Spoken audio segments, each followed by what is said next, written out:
UPSC Hindi virtual में आप सभी का स्वागत है। आज मैं आपके लिए प्रीलिम्स 2017 का जीएस का पेपर लेके आया हूँ। इसको हम इलेमेंट्स टेक्निक्स कैसे काम करते हैं उनको अप्लाई करके देखेंगे और पूरा का पूरा पेपर सॉल्व करके देखेंगे। ठीक है, अब इस वीडियो में आपको क्या क्या मिलने वाला है, इस क्लास में आपको क्या क्या मिलने वाला है उसको हम थोड़ा सा जानते हैं। ठीक है, अब देखिए, इस वीडियो में आपको देखने को मिलेगा कि पेरेंटिंग ऑर्गेनाइजेशन वाला जो मैंने आपको क्या बताई थी, एक ट्रिक और टिप्स बताई थी जो कि मैंने पीडीएफ में आपको प्रोवाइड कर दी है। अगर आप पहली बार जुड़ रहे हैं तो टेलीग्राम पे जाइए, अभी इसकी लिंक आपको डिस्क्रिप्शन में मिलेगी, उस पीडीएफ को अच्छे से पढ़िए। इसके जस्ट बाद आप इस वीडियो को देखेंगे। ठीक है, तो आपको पेरेंटिंग ऑर्गेनाइजेशन कैसे गलत होती है, ओनली सम वगैरह ये वाले वर्ड होते हैं तो वो कैसे आपको पॉजिटिव वाइब देते हैं और पॉजिटिव वाइब से वो क्वेश्चन आपका कैसे सही होता है, और कई सारी जो इसमें एलिमेंट्स टेक्निक्स हैं वो इसमें क्या होंगी, अप्लाई होंगी। और उस तरीके से हम किसी भी पेपर में, जीएस का पेपर भले ही वो 2011 से लेकर 2024 तक का कोई सा भी पेपर हो, उसमें इजीली हम 20+ क्वेश्चन सही करके देखेंगे। ठीक है, मैंने 2011 का पेपर आपसे सॉल्व करवाया है, 2024 का करवाया है और 2017 का आप करवा रहा हूँ। देखिए, ये रेंडमनेस नहीं है कि मैंने कोई सा भी रैंडम पेपर उठाया और ये करवा दिया है, नहीं, ऐसा नहीं है। क्यों? मेरे करवाने का जो उद्देश्य है, ये जो तरीका है मेरा, वो ये है, अगर मैं आपको सबसे पहले मैंने कौन सा पेपर सॉल्व करवाया, 2011 वाला। जस्ट इसके बाद मैंने 2024 का पूरा पेपर सॉल्व करवाया हुआ है। जिन्होंने नहीं देखा है वो डिस्क्रिप्शन में लिंक दी हुई है, वहां पे आके देख सकते हैं। ठीक है, बहुत पेपर इंपोर्टेंट है। आपको देखने को मिलेगा कि आप जो मार्केट में घूम रही हैं एलिमेंट्स टेक्निक्स वगैरह और टिप्स वगैरह की अंधाधुंध फायरिंग हो रही है, बिल्कुल झांसी में नहीं पड़ना है। नेगेटिव मार्किंग में बैक फायर हो जाओगे और प्रीलिम्स की रेस से पहले ही बाहर हो जाओगे। ठीक है, तो थोड़ा समझदारी से अब काम लीजिए यहाँ पे। तो अप्लाई करना सीखिए। जब तक आप खुद से अप्लाई करना नहीं सीखेंगे, खुद से ट्रिक्स को पहचानेंगे नहीं कि ट्रिक्स कैसे बनती हो, और अगर किसी ट्रिक्स के पीछे लॉजिक नहीं है तो उस ट्रिक के पीछे बिल्कुल भागना नहीं है। ठीक है, अब 2011 का मैंने इसलिए करवाया, मैं ये साबित करना चाहता था कि, और आपको बताना चाहता था कि कई सारी जो इलेवन टेक्निक्स और टिप्स हैं वो 2011 में भी काम करती थी। जस्ट इसके बाद मैंने 2024 का पेपर सॉल्व कराया, फिर मैंने ये साबित किया उस पेपर्स को सॉल्व करते हुए कि 2024 में भी वो ट्रिक्स काम कर रही हैं। अब मैं 2017 का पेपर उठा रहा हूँ, जिससे क्या लगे आपको कि बीच में भी जो एग्जाम लगे हुए हैं 2011 से लेकर 24 तक के बीच में जो भी, उनमें भी ये इलेमेंट्स एंड ट्रिक्स काम करती हैं, टिप्स काम करती हैं। आज मैं 2017 का पेपर सॉल्व कर रहा हूँ। इसके बाद आपका काम क्या होगा, इस वीडियो को देखने के बाद आप भी अप्लाई करके देखेंगे किस पेपर पर, 2021 वाले पे और 2023 वाले पे। इसके बाद मैं क्या करूंगा, इस वीडियो के बाद मैं बहुत जल्द कोशिश करूंगा जितना जल्द से जल्द हो सकता है, और आप भी जल्द से जल्द ये काम कीजिएगा। 2021 का पूरा पेपर सॉल्व कीजिएगा, किससे, एलिमेंट्स टेक्निक से और टिप्स से और लॉजिक से, और 2023 का पूरा पेपर सॉल्व कीजिएगा। इसके बाद मैं वीडियो लेके आऊंगा, फिर आप खुद की गलतियां पहचानेंगे कि कहाँ पे आपने ट्रिक्स को अप्लाई करने में गलतियां की, कहाँ पे आपने लॉजिक गलत लगाया और कैसे इस लॉजिक को सही किया जा सकता है। ठीक है, मैं यकीनन एक बात बोल सकता हूँ कि कई सारे स्टूडेंट्स का मेरे पास मैसेज आया, वो बोल रहे कि सर 24 वाली जो मार्कशीट आई उसमें मार्क्स बहुत खराब आए, यहाँ तक कि कितने 20 से लेके 30 मार्क्स और 20, 30, 40 तक के मार्क्स आए हैं स्टूडेंट्स के। तो देखिए, गलती उनकी नहीं, गलती है उनको मार्गदर्शन सही नहीं मिला है। यहाँ पे बात ये रही, मैंने आपसे बार बार बोला है कि बेसिक स्ट्रांग होना चाहिए। अगर आपका बेसिक स्ट्रांग होता है और एलिमिनेशन मेथड आप अच्छे से अप्लाई करना सीख जाते हैं, ठीक है, एलिमिनेशन मेथड जानना जरूरी नहीं है सर, इसको अप्लाई करना बहुत जरूरी होता है। ठीक है, भले ही आपने पूरी ट्रिक्स वगैरह का पूरा पीडीएफ पढ़ लिया हो, रख लिया हो कि ऐसे ये होता है, जहाँ पे सम आ जाएगा वो सही हो जाएगा। देखिए, इसके पीछे भी लॉजिक होता है, और जब तक आप लॉजिक को नहीं जानेंगे, अप्लाई करना नहीं सीखेंगे, आप रियल एग्जाम में ये परफॉर्मेंस नहीं दे पाएंगे। ठीक है, तो सबसे पहले आपको क्या करना है, इस वीडियो को अच्छे से देखिएगा, सीखिएगा। मैं जो जो बातें बोलते जाऊंगा उनको साथ में लिखते जाइएगा। कुछ रूल्स के बारे में भी मैं इसमें बताऊंगा एक्स्ट्रा, उन रूल्स को भी साथ में लिखते जाना है। ठीक है, और बेसिक तो बहुत जरूरी है कि अगर पॉलिटी से क्वेश्चन आता है, कौन सा वाला, कि आर्टिकल 21 किस राइट टू प्राइवेसी किससे संबंधित है, तो आपके मुंह जो है याद होना चाहिए आर्टिकल 21 से रिलेटेड है। ठीक है, अब क्वेश्चन आता है कि 42 अमेंडमेंट में क्या क्या है, आपका कॉन्स्टिट्यूशन अमेंडमेंट एक्ट में क्या क्या है, तो क्या क्या इसमें क्या क्या चेंजेस किए गए थे कॉन्स्टिट्यूशन में। ठीक है, तो वो आपको पता होना चाहिए। ऐसा नहीं है कि हर एक क्वेश्चन में एलिमिनेशन मेथड चलेगा, नहीं चलेगा हर एक में। मैं आपसे बोलता हूँ कि 30 या 35 क्वेश्चन आप बेसिक से सही कर दीजिए। ठीक है, जितने भी क्वेश्चन है 35 क्वेश्चन अगर आपने बेसिक से सही कर दिए, कि जो एग्जाम में और आते ही है, लगभग 40 क्वेश्चन ऐसे आते हैं जो कि अगर आपने थोड़ा बहुत भी अच्छे से पढ़ा होगा तो आपके इजीली वो सही हो जाते हैं। भले वो 24 का पेपर हो, 11 का पेपर हो, 17 का पेपर हो, या कोई भी रैंडम आप पेपर ले सकते हैं। 11 से लेके अभी तक 24 तक का 23 वाले पेपर ले सकते हैं, ठीक है। तो 40 क्वेश्चन तो इतने होते हैं, हो सकता है 23 वाले पेपर में आपको ये वाला जो 30 क्वेश्चन मिल पाए, ठीक है, 10 क्वेश्चन कम हो जाए, लेकिन फिर भी तो मिलते ही है ना। इसके जस्ट बाद अगर फिर हम एलिमिनेशन मेथड को यूज करते हैं, फिर हम इजीली 30 क्वेश्चन वहां से निकाल देते हैं। आपके 60 क्वेश्चन यहाँ से निकल के आ जाते हैं, यानी 110 से लेके 120 अंक तक आपके यहाँ पे इजीली कवर हो जाते हैं। 24 में भले ही आपके कितने भी मार्क्स आए हो, अगर आपने लास्ट ईयर एग्जाम दिया था तो कितने भी मार्क्स आए हो, यकीन मानिए जैसा मैं बता रहा हूँ कि बेसिक स्ट्रॉन्ग कर लीजिए, थोड़ा सा, ज्यादा नहीं। हर एक सब्जेक्ट के सिर्फ 7 से 8 टॉपिक अच्छे से कवर कर लीजिए, और बिल्कुल मतलब वहां से क्वेश्चन गलत ना हो अगर वहां से क्वेश्चन आए तो, ठीक है। उसकी पीडीएफ भी मैं जल्दी आपको प्रोवाइड करने वाला हूँ टेलीग्राम पे, तो वो पीडीएफ को उठाइए, उन टॉपिक्स को अच्छे से पढ़ लीजिए। और उसके बाद एलिमिनेशन मेथड जो मैंने आपको 3 क्लास प्रोवाइड करवाई है, चौथी क्लास मैंने जो पीडीएफ के लिए प्रोवाइड करवाई थी कि इसको कैसे यूज करना है, उस वीडियो को देखिए।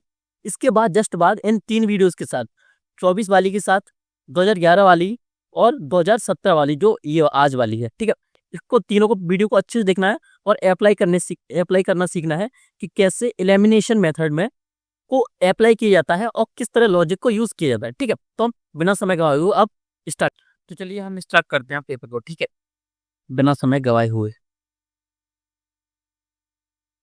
अब ये मैंने इसको खुद सॉल्व किया था, इस वजह से इसमें निशान लगे हुए हैं, ठीक है। मैं आपको समझा देता हूँ जल्दी जल्दी से, ठीक है, आपका टाइम ज़्यादा नहीं लूँगा।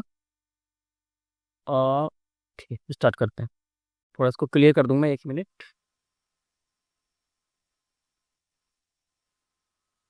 अब मैंने आपसे पहले भी बोला था कि बेसिक बहुत इंपॉर्टेंट होता है। अगर पार्लियामेंट से क्वेश्चन आता है तो पार्लियामेंट आपका अच्छा होना चाहिए, आपको पता होना चाहिए कि बिल किस प्रकार पेश किया जाता है, तो आपका जो सदन चलता है वो कैसे चलता है, शून्यकाल क्या होता है, क्वेश्चन हम कैसे पूछ सकते हैं, अगर हमको कोई क्वेश्चन पूछना है शून्यकाल में पूछना तो वो क्वेश्चन में अंतर क्या होगा, ठीक है।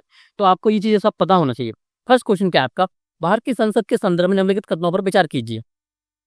क्या क्वेश्चन लिखा है, गैर सरकारी विधेयक ऐसा विधेयक है जो संसद के ऐसे सदस्य द्वारा प्रस्तुत किया जाता है जो निर्वाचित नहीं है किंतु भारत के राष्ट्रपति द्वारा नाम निर्दिष्ट है, ठीक है। बेसिक क्वेश्चन है, सबको पता गलत है।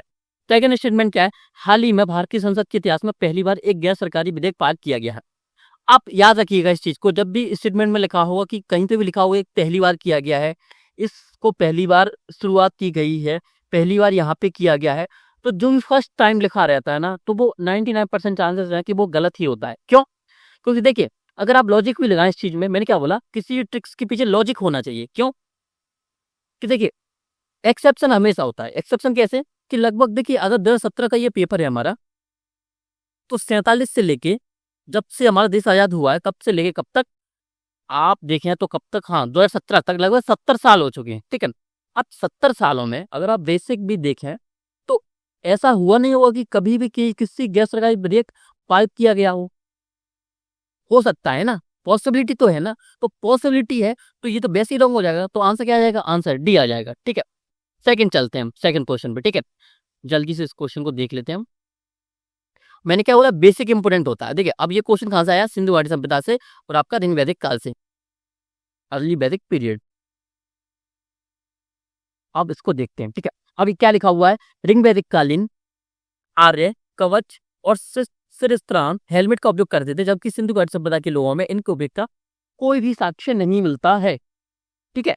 अब क्या लिखा है, अब इसको मैं, अब आप देखेंगे, अब आपको देखने को मिलेगा ये क्या लिखा है, नहीं, तो आपके माइंड में आएगा अरे ये तो गलत है। नहीं, मैंने क्या बोला, हर एक ट्रिक को लॉजिक के साथ अप्लाई करना सीखिए। क्या लिखा है, नहीं लिखा है, लेकिन स्टेटमेंट को पढ़िए तो क्या बोल रहा है, ऋग वैदिक कालीन लोग क्या यूज करते थे, कवच और सिरस्त्राण यानी हेलमेट। अब इनका यूज कब किया जाता है, तो आप बोलेंगे सर युद्ध में किया जाता है, जब वॉर होते हैं। मैं आपसे बोलूंगा क्या ऋग वैदिक, क्या आर्य या आपका सॉरी, क्या वैदिक काल में आपको किसी युद्ध का नाम देखने को मिलता है, इंपोर्टेंट युद्ध हो जो, हाँ आप बोलेंगे सर, हाँ सर 10 लाख के युद्ध का, किसके बीच में, आर्य और अनार्य के बीच में, ठीक है। इतनी नॉलेज तो आपको होनी चाहिए, 6 की 20 सेकेंड चैरिटी पढ़ी होती तो पता होता इस चीज को, ठीक है। नहीं पता है तो यूपीएससी में टफ हो सकता है, ठीक है, आपके लिए तो, इसलिए अच्छे से पढ़िए, पहले बेसिक स्ट्रॉन्ग होना चाहिए। तो आपको पता है सर कि ठीक है, इसका हमको देखने को मिलता है क्या, मैं आप सेकंड क्वेश्चन पूछूंगा, क्या सिंधु घाटी सभ्यता में आपको किसी युद्ध का नाम देखने को मिलता है, तो आप बोलेंगे सर नहीं सर मैंने तो नहीं पढ़ा, तो अगर आपने नहीं पढ़ा, फिफ्थ की एनसीईआरटी में नहीं दिया, मतलब एनसीईआरटी में नहीं दिया तो यानी नहीं हुआ होगा। तो लॉजिक लगाइए, हेलमेट का उपयोग और कवच का यूज कब किया जाता है? युद्धों में। तो इस काल में युद्ध होते थे इसलिए उपयोग करते थे। सिंधु घाटी सभ्यता में युद्ध नहीं होते थे, यानी अगर होते हुए होंगे तो हमको साक्ष्य नहीं मिलता। ठीक है, तो ये स्टेटमेंट मेरा सही हो जाएगा। अगर मेरा एक सही है तो एलिमिनेट कर दूंगा मैं ये वाला। ठीक है, अब याद रखिए हमेशा इस चीज को, और ये वाला मैंने बी ऑप्शन को हटा दिया और डी ऑप्शन को हटा दिया। और याद रखिए हमेशा, जब भी कितने भी स्टेटमेंट वाला क्वेश्चन हो, जब भी आप क्या करेंगे, एक स्टेटमेंट को, सॉरी, अगर आप एलिमिनेट कर देते हैं तो आप मैक्सिमम के साथ जाएंगे। जब भी आप ऑप्शंस को एलिमिनेट कर देते हैं, किसी भी, भले आप एक कर पाए या दो कर पाए, तो मैक्सिमम स्टेटमेंट के साथ जाना है। यानी आपको पता है ऑप्शन एक सही है, तो आपने कौन सा गलत कर दिया? 2 और 3 अकेले हो नहीं सकते साथ में, और 1 2 3। अब इसको हम देखते हैं। ठीक है, अब ऋग वैदिक कालीन आर्यों को स्वर्ण, चांदी और ताम्र का ज्ञान था, जबकि सिंधु घाटी के लोगों को केवल ताम्र और लोहे का ज्ञान था। सभी को पता है, अगर बेसिक एनसीईआरटी भी पढ़ी है तो क्या लोहे की खोज कब हुई थी?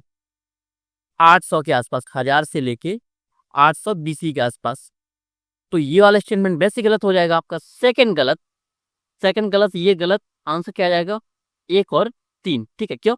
तीसरा पढ़ने की जरूरत है ही नहीं, क्योंकि आपका एक सही है, तीसरा सही हो गई। अगर आप पढ़ के भी देखोगे तो भी ये सही है। मतलब मैंने क्या बोला, जब भी आप एलिमिनेट कर देते हो, मैंने इसको एलिमिनेट कर दिया, मैंने इसको एलिमिनेट कर दिया। ठीक है, मुझे पता है सेकंड वाला गलत है, इसको एलिमिनेट किया, इसको एलिमिनेट किया, तो मैंने क्या बोला, मैक्सिमम के साथ जाएंगे, यानी 1 और 3। यहाँ पे सिंगल वाला भी है, केवल एक, तो मैंने क्या बोला, मैक्सिमम के साथ, ऑप्शन सी। अब यहाँ पे चलते हैं। ठीक है, अब क्वेश्चन क्या लिखा है? पूर्व अधिगम की मान्यता scheme, recognition of prior learning scheme का कभी कभी समाचारों में किस संदर्भ में उल्लेख किया जाता है? अब ऑप्शन लिखे हैं चारों। निर्माण कार्य में लगे कर्मकारों के पारंपरिक मार्गों से अर्जित कौशल का प्रमाणन। नहीं पता है। ठीक है, मुझे नहीं पता, मैंने नहीं पढ़ा। दूरस्थ अधिगम कार्यक्रमों के लिए विश्वविद्यालयों में व्यक्तियों को पंजीकृत करना। मुझे नहीं पता। सार्वजनिक क्षेत्र के कुछ उपक्रमों में ग्रामीण और नगरीय निर्धन लोगों के लिए कुछ कुशल कार्य आकर्षित करना। नहीं पता है मुझे। राष्ट्रीय कौशल विकास कार्यक्रम के अधीन प्रशिक्षणार्थियों द्वारा अर्जित कौशल का प्रमाणन। अब जब मुझे ये पढ़ने से समझ में नहीं आ रहा, अगर मुझे क्वेश्चन को सॉल्व करना है तो मैंने क्या सिखाया था आपको कि उसको इंग्लिश में पढ़ेंगे। क्या लिखा है? Recognition of prior learning scheme. अब मुझे पता था कि इंग्लिश में अगर मैं पढ़ लूंगा तो मुझे हिंट जरूर मिलेगी, और वो मिल भी गई है। कैसे? क्या लिखा है? Certifying the skills acquired by the construction workers, certifying the skills acquired by trainees. इसी को बोलते हैं अलाइक वर्डिंग। आप बोलते थे ना कि सर ये समझा दीजिए अलाइक वर्डिंग क्या होती है। अलाइक वर्डिंग, या आप बोले अनाइक अलाइक टोन क्या होती है। अलाइक टोन का मतलब क्या होता है? दो स्टेटमेंट, लैंग्वेज एक जैसी होती है, वर्ड अलग अलग हो सकते हैं। जैसे मैं बोलूं कि राम अमेरिका जाता है और श्याम ब्रिटेन जाता है, तो ये क्या है? ये अलाइक टोन है, यानी एक जैसे स्टेटमेंट देखने को मिलेंगे। और यहाँ पे तो direct word to word copy हुआ है। Certifying the skills acquired by construction, certifying the skills acquired by trainees. तो यही होती है अलाइक वर्डिंग। और इस पेपर में आपको और भी देखने को मिलेगी अलाइक वर्डिंग, कहाँ कहाँ पे आप वो काम करती है। ठीक है, अब अलाइक वर्डिंग का रूल क्या होता है वो भी समझते हैं। अब अभी अलाइक वर्डिंग का रूल हमेशा ये होता है, अगर दो ऑप्शंस में अलाइक वर्डिंग है स्टेटमेंट में, तो दोनों साथ में सही नहीं हो सकते, दोनों साथ में गलत नहीं हो सकते। उनमें से एक सही होगा, एक गलत होगा। इस इस चीज को बिल्कुल मुट्ठी बांध के हाथ में रख लीजिए, इस चीज को। ठीक है, माइंड में इसको फिट कर लीजिए। जब भी अलाइक वर्डिंग हो, दोनों साथ में गलत नहीं होंगे, दोनों साथ में सही नहीं होंगे। अब आपका आंसर आपको पता है ए और डी में से सही है। लेकिन अब आप बोलेंगे सर इसमें भी तो 50% ही तो है, अब मुझे कैसे पता चलेगा कि ए या डी में से कौन सही है? और कई सारे स्टूडेंट तो यही बोल रहे थे कि सर प्रॉब्लम यही है कि 50% पे तो आ जाते हैं, लेकिन यहाँ से क्वेश्चन गलत कर देते हैं। स्टार्टिंग फेज में मेरे साथ भी यही प्रॉब्लम्स थी कि मैं 50% पे आके क्वेश्चन को गलत कर देता था। इसका क्या कारण होते हैं? इसके कारण होते हैं कि या तो आपका बेसिक स्ट्रॉन्ग नहीं है, या आप लॉजिक लगाने में गलतियां कर रहे हैं। अब सेकंड लॉजिक या सेकंड ट्रिक क्या है? मैंने क्या बोला था? Parenting organisation.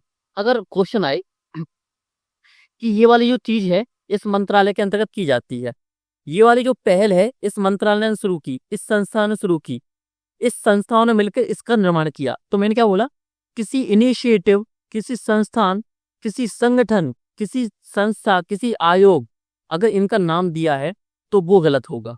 बोला था आपसे, क्या लिखा है, कार्यक्रम लिखा है, राष्ट्रीय कौशल विकास कार्यक्रम के अधीन। मैंने बोला ना किसी के अधीन, अगर ऐसा स्टेटमेंट हो तो गलत होता है। तो अगर मेरा डी गलत है तो मेरा आंसर ए आ जाएगा। तो क्या मेरा आंसर आ चुका है? ठीक है, इसमें मेरी क्या लगी, एक अलाइक वर्डिंग वाला आपकी ट्रिक लगी। और सेकंड ट्रिक्स कौन सी लगी मेरी, पेरेंटिंग ऑर्गेनाइजेशन की। ठीक है, अब चौथे क्वेश्चन पे आते हैं।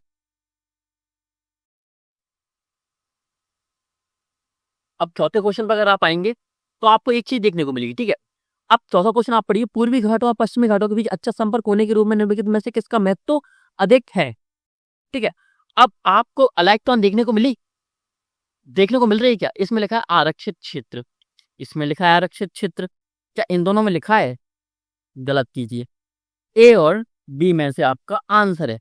अगर किसी ने ठीक ठाक भी पढ़ा होता, ठीक ठाक बोल रहा हूं, उसको पता होता कि आंसर ए सही है। इसलिए मैंने क्या बोला, बेसिक भी पता होना चाहिए और आपका इलेमेंटल मेथड आपका काम कर ही देता है। तो इसमें आप 50% मान सकते हैं, तब भी आपका आंसर आ जाता है। ठीक है, जहां पे आपको कुछ नहीं पता था वहां पे 50% तो पता चल गया ना। अब पांचवा है, समाज में समानता होने का एक निहितार्थ यह है कि उसमें विशेषाधिकारों का अभाव है। ये किसका था? ये आपका बेसिक था। ठीक है, अब ये आपको पता होना चाहिए। अगर मैं आपको इंग्लिश में देख के बताऊं, equality of society, privilege privilege privilege restaurants, competition और आइडियोलॉजी। ठीक है, ये आपको बेसिक था और आपको समझ में आना चाहिए। ठीक है, अब क्वेश्चन नंबर 6 क्या लिखा है, वाणिज्य में प्राणी जात और वनस्पति जात के व्यापार संबंधी विश्लेषण, trade related analysis of fauna and flora in commerce traffic के संदर्भ में निम्नलिखित कदमों पर विचार कीजिए। रटा रटाया हुआ, मैंने क्या बोला था आपसे कि जब भी ऑर्गेनाइजेशन आए, पेरेंटिंग ऑर्गेनाइजेशन आए, गलत ही होता है। गलत हुआ। ट्रैफिक संयुक्त राष्ट्र पर्यावरण कार्यक्रम यूनेप के अंतर्गत एक ब्यूरो है, अंतर्गत अधीन गलत होता है। ये गलत किया। मैंने क्या बोला, जब भी आप एक स्टेटमेंट को बिल्कुल इजीली एलिमिनेट कर देते हो तो जो बचता है तो मैक्सिमम के साथ जाना है। तो बचाइए इसमें क्या है, सेकंड के साथ। अब एक चीज और याद रखिए, ज्यादातर मैक्सिमम क्वेश्चन का अगर आप आंसर देखोगे तो डी बहुत कम होता है, ना तो एक ना तो दो। तो याद रखिए, जब भी आप एलिमिनेट कर देते हो दो स्टेटमेंट वाले क्वेश्चन को, तो जो बचा हुआ स्टेटमेंट होता है, भले ही वो एक हो या दो हो, तो उसी के साथ जाइए आप कभी भी जब आप एलिमिनेशन मेथड को यूज करते हो तब। तो मैं किसके साथ जाऊंगा, केवल दो के साथ। और अगर मैं लॉजिक के साथ भी देखो तो यह मिशन यह सुनिश्चित करता है कि वन्य पादपों और जंतुओं के व्यापार से प्रकृति के संरक्षण को खतरा ना हो। बहुत ही पॉजिटिव वाला स्टेटमेंट है कि हाँ होना चाहिए। ठीक है, नाम से ये फौना एंड फ्लोरा। 6 क्वेश्चन मेरा सॉल्व हो गया। ठीक है, अब 7वां क्वेश्चन पे आते हैं। मैंने क्या बोला था, 42 अमेंडमेंट अगर एक्ट से अगर आपको ये पता होना चाहिए, क्योंकि देखिए लक्ष्मीकांत में इजीली दिया हुआ है। जो चीजें लॉजिक से मतलब जो चीजें लॉजिक से सही होती हैं वो तो होनी चाहिए, लेकिन जो बेसिक से सही होनी चाहिए उनमें लॉजिक मत लगाइए, उनके लिए पढ़िए अच्छे से। ठीक है, तो आपको इसका आंसर वैसे ही पता होगा, 7 का बी आंसर है। ठीक है, अब 8वां वाला क्वेश्चन भी है। अब 8वां, इसमें इलेक्ट्रॉन देखने को मिल रही है आपको। अधिकार नागरिकों के विरुद्ध राज्य के दावे हैं, अधिकार राज्य के विरुद्ध नागरिकों के दावे हैं। समझ में आया? ए और सी में से आंसर है।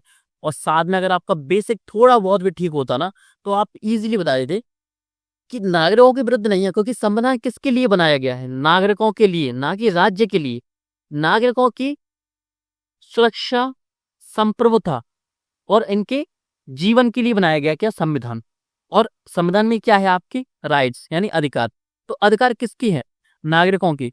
तभी तो हमको अधिकार मिलता है कि अस्पृश्यता का अधिकार, मतलब अस्पृश्यता के विरोध अधिकार। ठीक है, तो क्या है आपका आंसर, सी। अब नीचे आइए, अब आप क्वेश्चन देखेंगे 9 वाला क्वेश्चन। ठीक है, अब विश्व आर्थिक मंच, मैंने क्या बोला था, इंडेक्स और रिपोर्ट्स को अच्छे से याद रखिएगा। अब चारों जो आपको ये दिए संस्थान वगैरह, इन संस्थानों को अच्छे से जाके पढ़ना है। नाम लिख लीजिए अभी, विश्व आर्थिक मंच, यूएन मानव अधिकार परिषद, यूएन वुमन, विश्व स्वास्थ्य संगठन। ठीक है, अब ये इसमें कोई लॉजिक वगैरह लगेगा नहीं, मैं अभी बता देता हूँ। जहां लगेगा ठीक है बता दूंगा, जहां नहीं लगेगा वहां भी बता दूंगा। 10वां वाला क्वेश्चन देखिए, स्मार्ट इंडिया हैकाथॉन 2017 के संदर्भ में निम्नलिखित में से कौन सा कथन सही है? यह हमारे देश के प्रत्येक शहर को एक दशक स्मार्ट सिटी के रूप में विकसित करने के लिए केंद्र द्वारा प्रायोजित एक स्कीम है। देश के प्रत्येक शहर को, अगर आप उस टाइम पे भी यूपीएससी की तैयारी कर रहे होते तो आपको पता था कि सरकार क्या करती थी, शहरों की लिस्ट जारी करती थी, और वो अभी भी करती है कि हमको इसको स्मार्ट सिटी बनाना है। अगर मान लीजिए प्रत्येक शहर को अगर स्मार्ट सिटी बनाते तो क्या हम आज हमारे देश के प्रत्येक शहर स्मार्ट सिटी है? नहीं है। कुछ शहर ऐसे भी होंगे जो स्मार्ट सिटी नहीं है अभी भी, तो ये गलत। और प्रत्येक लिखा है तो यही क्या है, एक्सट्रीम है। अगर कहीं बढ़ आया ना प्रत्येक, तो इंग्लिश में क्या लिखा हुआ है वो भी देख लेते हैं। It is a centrally sponsored scheme for developing every. अगर कहीं पे भी एवरी लिखा हो या हिंदी में प्रत्येक लिखा हो तो क्या है, एक्सट्रीम वर्ड है। अब ऐसा नहीं है कि ये लिखा है एवरी तो गलत करके रख दिया। अगर टाइम नहीं है तब ऐसा कर सकते हैं, नहीं अगर टाइम है तो लॉजिक लगाइए उस चीज में कि सच में ये ट्रिक काम कर रही है नहीं। ठीक है, तो ये आपको कैसे देखने को मिलेगा, या आप जब आप प्रैक्टिस करेंगे 2011 से लेकर 2024 तक के सभी पेपर्स पर, तभी आपको ये सीखने को मिलेगा। ये लगा प्रैक्टिस है, इसको एलिमिनेट किया, ये गया, अब ठीक है स्टेटमेंट बचे हुए हैं। यह हमारे देश की अनेक समस्याओं का समाधान करने के लिए नई डिजिटल प्रौद्योगिकी नव प्रवर्तनों के अभिज्ञान की एक पहल है। बिल्कुल है, एक इनिशिएटिव ही तो है। अब आप बोलेंगे सर इनिशिएटिव होता तो गलत होता है, नहीं मैंने ये नहीं बोला था। मैंने बोला था कि इसके अधीन इसका यूज किया गया है, इसकी यह पहल है, यानी किसी संस्थान का नाम है, इसमें किसी संस्थान का नाम है नहीं है। तीसरा, यह एक कार्यक्रम है जिसका लक्ष्य एक दशक में हमारे देश में सभी वित्तीय लेन देनों को पूरी तरह से डिजिटल करना है। हो ही नहीं सकता, हो ही नहीं सकता, पॉसिबल ही नहीं है। क्यों नहीं है? हमारी आज भी लगभग 60 से लेकर 70% जो पॉपुलेशन है, या 50% मान के चलिए, 50% प्लस, वो भी आज गांव में है, जो कि साक्षर नहीं है, पढ़े लिखे लोग नहीं है मैक्सिमम लोग। ठीक है, तो अगर डिजिटल लेन देन कर भी कैसे कर भी देते, वैसे तो ये किया नहीं है ना, उन्होंने सोचा था कि पूरी तरह से किया जाए। ठीक है, आज भी अगर पेमेंट होता है ऑनलाइन तो सभी लोग नहीं करते, मैक्सिमम लोग करते हैं, लेकिन उनमें भी कई लोग ऐसे हैं जिनको करना भी नहीं आता, जिनको फोन चलाना भी नहीं आता। अगर फोन चलाना भी नहीं आता तो वो लोग तो बाहर हो जाते इस स्कीम से। ठीक है, स्मार्ट सिटी से बाहर हो जाते। और सरकार का हमेशा उद्देश्य होता है क्या, समावेशी विकास। देखिए इतनी अंडरस्टैंडिंग आपको होनी चाहिए अगर आप यूपीएससी की तैयारी कर रहे हैं तो। देखिए इतना लॉजिक और इतनी अंडरस्टैंडिंग होनी चाहिए कि सरकार की हमारे हमेशा जो प्रायोरिटी होती है वो होती है समावेशी विकास। तो ये भी गलत पूरी तरह से। अगर ये आ जाए ना कभी वर्ड पूरी तरह से, लिख लीजिए किसी कागज में कि पूरी तरह से लिखा हो ना, एक पूरी तरह से और प्रत्येक। अब इंग्लिश में क्या लिखा है, मेकिंग ऑल, ऑल लिखा है ना, ऑल। ऑल वर्ड जहां पे होता है वो एक्सट्रीम होता है। ठीक है, इसको गलत किया, इसको गलत किया मैंने, ये गलत किया। आंसर क्या आ गया मेरा, बी, इलेमिनेशन से। अब क्वेश्चन क्या आया, मौद्रिक नीति समिति, मॉनेटरी पॉलिसी, एमपीसी। ये आपको पता होना चाहिए था, ना भी पता होता। यह आरबीआई की मानक ब्याज दरों का निर्धारण करती है, पॉजिटिव वाइब है, हो सकता है। यह 12 सदस्यीय निकाय है। क्या बोला था, data fact figure, data fact figure जहां पे भी हो, 12 की जगह 15 लिखा हो, कहीं लिखा हो कि 2030 तक इसको पूरा करना है, इस पहल को, इस उद्देश्य को, तो वो गलत ही होता है। यहाँ पर डाटा फैक्ट फिगर गलत है, ये गलत किया, एलिमिनेट। ठीक है, यहाँ पे मैंने एलिमिनेट कर दिया, इसको एलिमिनेट कर दिया, तो मेरे पास ऑप्शन कौन कौन से हैं, केवल एक, केवल की। ठीक है, अब यह केंद्रीय वित्त मंत्री की अध्यक्षता में कार्य करती है, ठीक है, वित्त मंत्री की अध्यक्षता में नहीं, बल्कि किसकी में, आरबीआई गवर्नर की अध्यक्षता में। ठीक है, इतना आपको पता होना चाहिए। तो 50% तो आ ही गए थे, थोड़ा बहुत बेसिक ही पता होता तो आपका ऑप्शन ए सही जाता। ठीक है, अब 12वां क्वेश्चन पे आते हैं। मणिपुरी संकीर्तन के संदर्भ में निम्नलिखित कथनों पर विचार कीजिए। यह गीत और नृत्य का प्रदर्शन है। अगर मैंने ना भी पढ़ा होता तो मेरा लॉजिक यही होता 100%, तो हो सकता है, पॉसिबिलिटी है कि गीत भी है, नृत्य भी है। केवल करताल या सिंबल ही वह एकमात्र वाद्य यंत्र है जो इस प्रदर्शन में प्रयुक्त होता है। एकमात्र, ओनली, ओनली, ओनली जहां वर्ड दिया है, ये क्या करता है, ये पॉसिबिलिटी को खत्म करता है। मान लीजिए मणिपुर जी संकीर्तन है, इतना बड़ा नृत्य और गीत हो रहा है, तो क्या सिर्फ एक ही उस पर होगा, वाद्य यंत्र पे एक ही सिस्टम यूज होगा क्या? तो नहीं, ऐसा नहीं है। तो ये क्या है, एक्सट्रीम है। एक्सट्रीम पहचानना सीखिए, क्योंकि ये पॉसिबिलिटीज को खत्म कर रहा है। ठीक है, इसको गलत किया मैंने, एलिमिनेट, एलिमिनेट।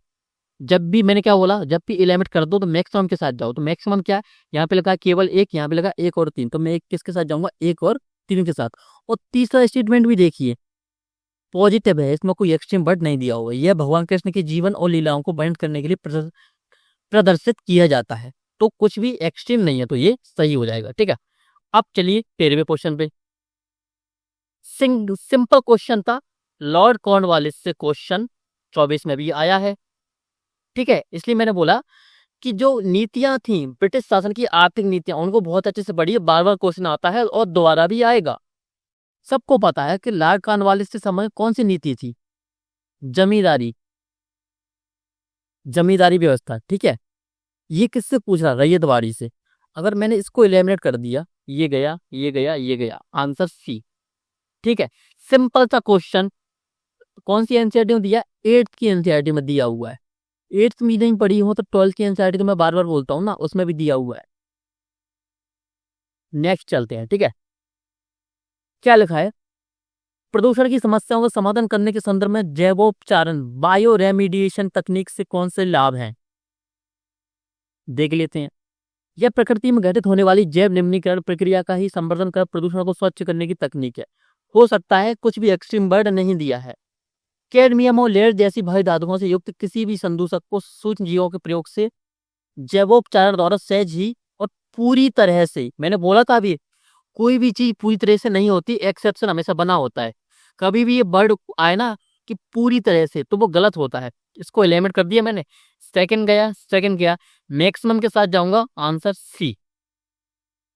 क्या लिखा है इंग्लिश में, रेडली। ये वर्ड मैंने किस में दिया, आपका किस में दिया है, मैंने ये वर्ड आपको एक इमेज आपके साथ क्या किया था, एक लिस्ट थी, उसको मैंने आपके साथ क्या शेयर किया था, टेलीग्राम पे डला हुआ है, उसमें लिखा हुआ है साम, बिल्कुल रेडली जहां पे भी लिखा हुआ हो वो गलत ही होता है, वो स्टेटमेंट। ठीक है, 99%। अब ये गलत हो गया। अब 15वें क्वेश्चन पे आते हैं।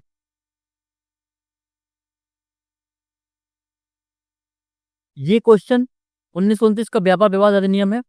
अब इस क्वेश्चन में ना अलाइक वर्डिंग वाला लग रहा, ना इसमें कौन सा ट्रिक्स लग रही, ना इसमें मुझे कोई एक्सट्रीम वाली वर्ड वाली लग रही, कुछ नहीं लग रहा है इसमें। यानी ट्रिक्स अगर अप्लाई नहीं हो रही है तो जबरदस्ती मत कीजिएगा। ठीक है, ये नॉलेज की बेस पर होना था। क्यों, अब देखिए यहाँ पे आपका लालच, मैंने क्या बोला आपसे, 14 क्वेश्चन हमने सॉल्व किए, 14 में से मुझे पता है हमने 10 क्वेश्चन, तो 10 से लेके 12 क्वेश्चन सिर्फ किसके बेस पर, सिर्फ एलिमिनेशन के बेस पर क्वेश्चन सही कर दिए, 10+10+ क्वेश्चन। ठीक है, तो अगर ये क्वेश्चन सॉल्व नहीं भी होता तो नो प्रॉब्लम, मत कीजिए। स्थानीय शासन सबको पता है, लोकतांत्रिक विकेंद्रीकरण, डायरेक्ट लिखा भी हुआ लक्ष्मीकांत में। ठीक है, क्या लिखा है, भाग के समाधान के संदर्भ में राज्य की नीतियों के निर्देशक तत्व क्या करते हैं, विधायिका के कृत्यों पर निबंधन करते हैं, डीपीएसपी नहीं करती। जिन्होंने ठीक ठाक भी पढ़ा है ना ये सही है ना ये सही है। अब आप बोलेंगे सर इसमें अलाइक टर्न तो है, अलाइक टर्न मैंने क्या बोला, एलिमिनेशन तभी काम करेगी जब आपका बेसिक स्ट्रांग होगा।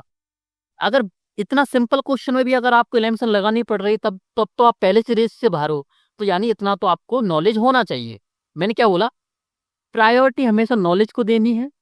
जब क्वेश्चन सॉल्व नहीं होता है तब आपको क्या करना है, एलिमिनेशन मेथड का यूज करना है। मान लीजिए अगर आपको ये पता भी नहीं होता और तब अगर आप इसमें अलाइक टर्न का यूज करते तो आपको पता है आपका आंसर क्या आता, या तो आप ऑप्शन ए को लगा के आते या ऑप्शन बी को, तो आपका ये गलत हो जाता। नो प्रॉब्लम, मैंने 10 क्वेश्चन सही किए ना, कोई प्रॉब्लम नहीं, तब भी मैं आपका क्या प्लस में हूं अभी। लेकिन मैंने क्या बोला, अच्छे से पढ़िए, DPSP, fundamental rights, fundamental duties, आपका यूनियन, आपके जो पार्ट्स हैं कॉन्स्टिट्यूशन के वो, अनुसूची, और आपका राष्ट्रपति, प्रेसिडेंट, पार्लियामेंट से क्वेश्चन आते हैं तो उनसे क्वेश्चन गलत नहीं होने चाहिए। अब 18वें क्वेश्चन पे आते हैं। समारोह में आने वाला डिजिटल एकल बाजार कार्यनीति पद किसे निर्दिष्ट करता है? क्या यूरोपियन यूनियन को। ठीक है, अब इसमें लॉजिक लगा सकते हैं और नहीं भी ला सकते। ठीक है, इसमें मैं 50% मानूंगा। क्यों? 100% नहीं होती कभी कोई चीजें। जैसे कि अगर आपके ऑप्शंस में वर्ल्ड बैंक, यूरोपियन यूनियन और IMF आए तो मैक्सिमम चांसेस होते हैं कि तीनों में से एक सही होगा। यानी कोई भी एक वर्ड दिया हुआ, एक संस्थान का नाम दिया हुआ है तो मैक्सिमम चांसेस होते हैं कि वही सही होगा आपके। ठीक है, अब चलते हैं नेक्स्ट। ये क्या था? ये आपका नॉलेज बेस पर क्वेश्चन था। ठीक है, नॉलेज अगर आपकी ठीक ठाक होती तो आपका ये क्वेश्चन सही हो जाता। अब 20 नंबर क्वेश्चन पे आते हैं। बेनामी संपत्ति लेन देन का निषेध अधिनियम 1988 के संदर्भ में निम्नलिखित घटनाओं पर विचार कीजिए।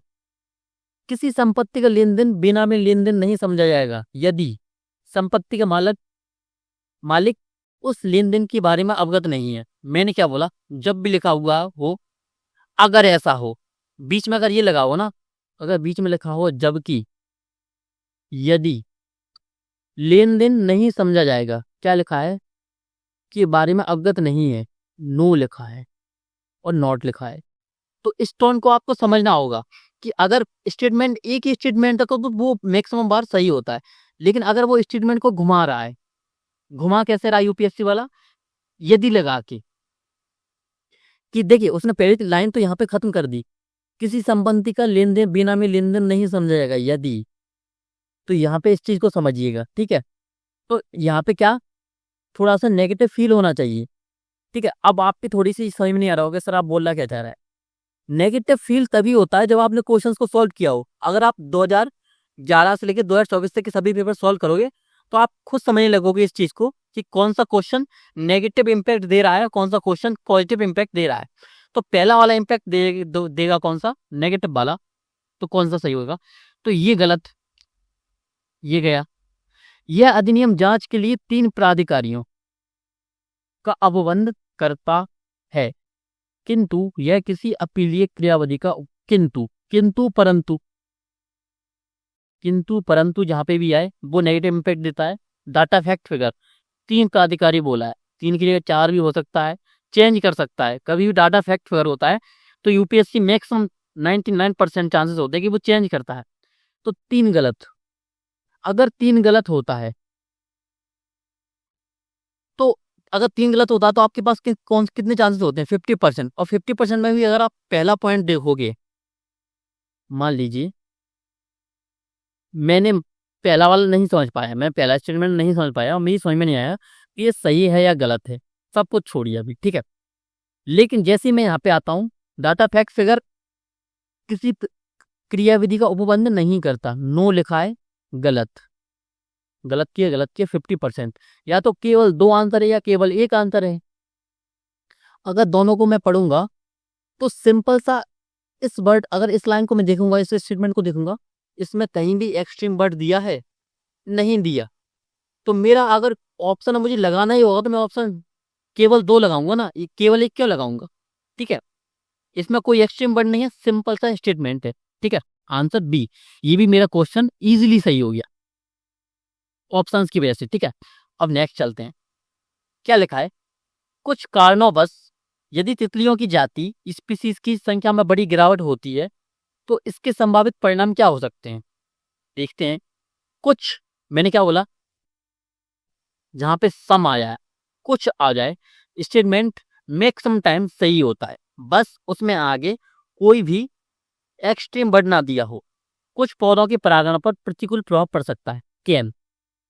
ठीक है, स्टेटमेंट सही होगा। कुछ क्रस्त पौधों में कवकीय संक्रमण प्रचंड रूप से बढ़ सकता है। मैंने क्या बोला? एक्सट्रीम वर्ड नहीं होना चाहिए, लेकिन ये एक्सट्रीम वर्ड है। ऐसा क्यों? अगर ये सिर्फ इतना लिख देता ना कि कुछ क्रस्त पौधों में कवकीय संक्रमण बढ़ सकता है, यूपीएससी ने यही क्यों लिखा? गलत स्टेटमेंट करने के लिए, आप सबको फंसाने के लिए। उनको भी पता है कि इलेम्सन मेथड जो मार्केट में घूमते हैं, उन्होंने क्या बोला है कि इन्वायरमेंट में मैक्सिमम स्टेटमेंट सही होते हैं क्वेश्चंस के। ठीक है, तो जल्दबाजी में स्टूडेंट क्या करे, तीनों को टिक करके आ जाए तो उसका क्वेश्चन गलत हो जाए। ठीक है, तो आपको वो वर्ड जानबूझ के देता है, कोई ना कोई वर्ड ऐसा जिससे स्टेटमेंट गलत हो जाए, तो आपको वो अच्छे से पढ़ना है। अब आपको दिमाग ये लगाना है कि यूपीएससी वाला चाहता तो सिंपल स्टेटमेंट भी तो लिख सकता था, कुछ क्रस से पौधों में कब की संक्रमण बढ़ सकता है, तो भी तो स्टेटमेंट सही होता। लेकिन इसने ये क्यों लिखा प्रचंड रूप से? प्रचंड रूप का इंग्लिश में मतलब क्या लिखा है? Drastic increase. ये वर्ड मैंने आपसे शेयर किए हुए हैं। कहाँ पे? आपके टेलीग्राम चैनल पे। ठीक है, तो वहां से आप इसको देख सकते हैं। बाकी अगर आपको नहीं मिलेगा टेलीग्राम पे तो मैं आपकी उसकी जो डिस्क्रिप्शन में लिंक डलवा दूंगा यूट्यूब पर। ठीक है, तो ये गलत, ये गया, ये गया, ये वाला मेरा सही था। इसके कारण वरनों, मकड़ियों और पक्षियों की कुछ सम प्रजातियों की समष्टि में गिरावट हो सकती। सिंपल सा स्टेटमेंट है, पॉजिटिव, मतलब पॉसिबिलिटी तो है ही ना, पॉसिबिलिटी है कि हाँ हो सकता है, तो 1 और 3। ठीक है, आपका आंसर आ गया है। इसलिए याद रखिए, ऐसा नहीं है कि इन्वायरमेंटल साइंस या टेक्निक तीनों हमेशा ही सही होंगे। देखना है कि कोई एक्सट्रीम वर्ड ना दिया हुआ हो। शैवाल आधारित जैव ईंधनों का उत्पादन संभव है, लेकिन इस उद्योग के संवर्धन में विकासशील देशों की क्या सीमाएं हैं, कहाँ कहाँ प्रॉब्लम्स आती हैं। ठीक है, इसको देखते हैं। शैवाल आधारित जैव ईंधनों का उत्पादन केवल समुद्रों में ही संभव है, महाद्वीपों पर नहीं। भाई ऐसा क्यों? महाद्वीपों पर भी तो क्या पाया जाता है, पानी के स्रोत पाए जाते हैं ना, तो शैवाल तो वहां पे ही पाए जाएंगे। तो ये मतलब बिल्कुल मना कर रहा है कि महाद्वीपों पर हो ही नहीं सकता।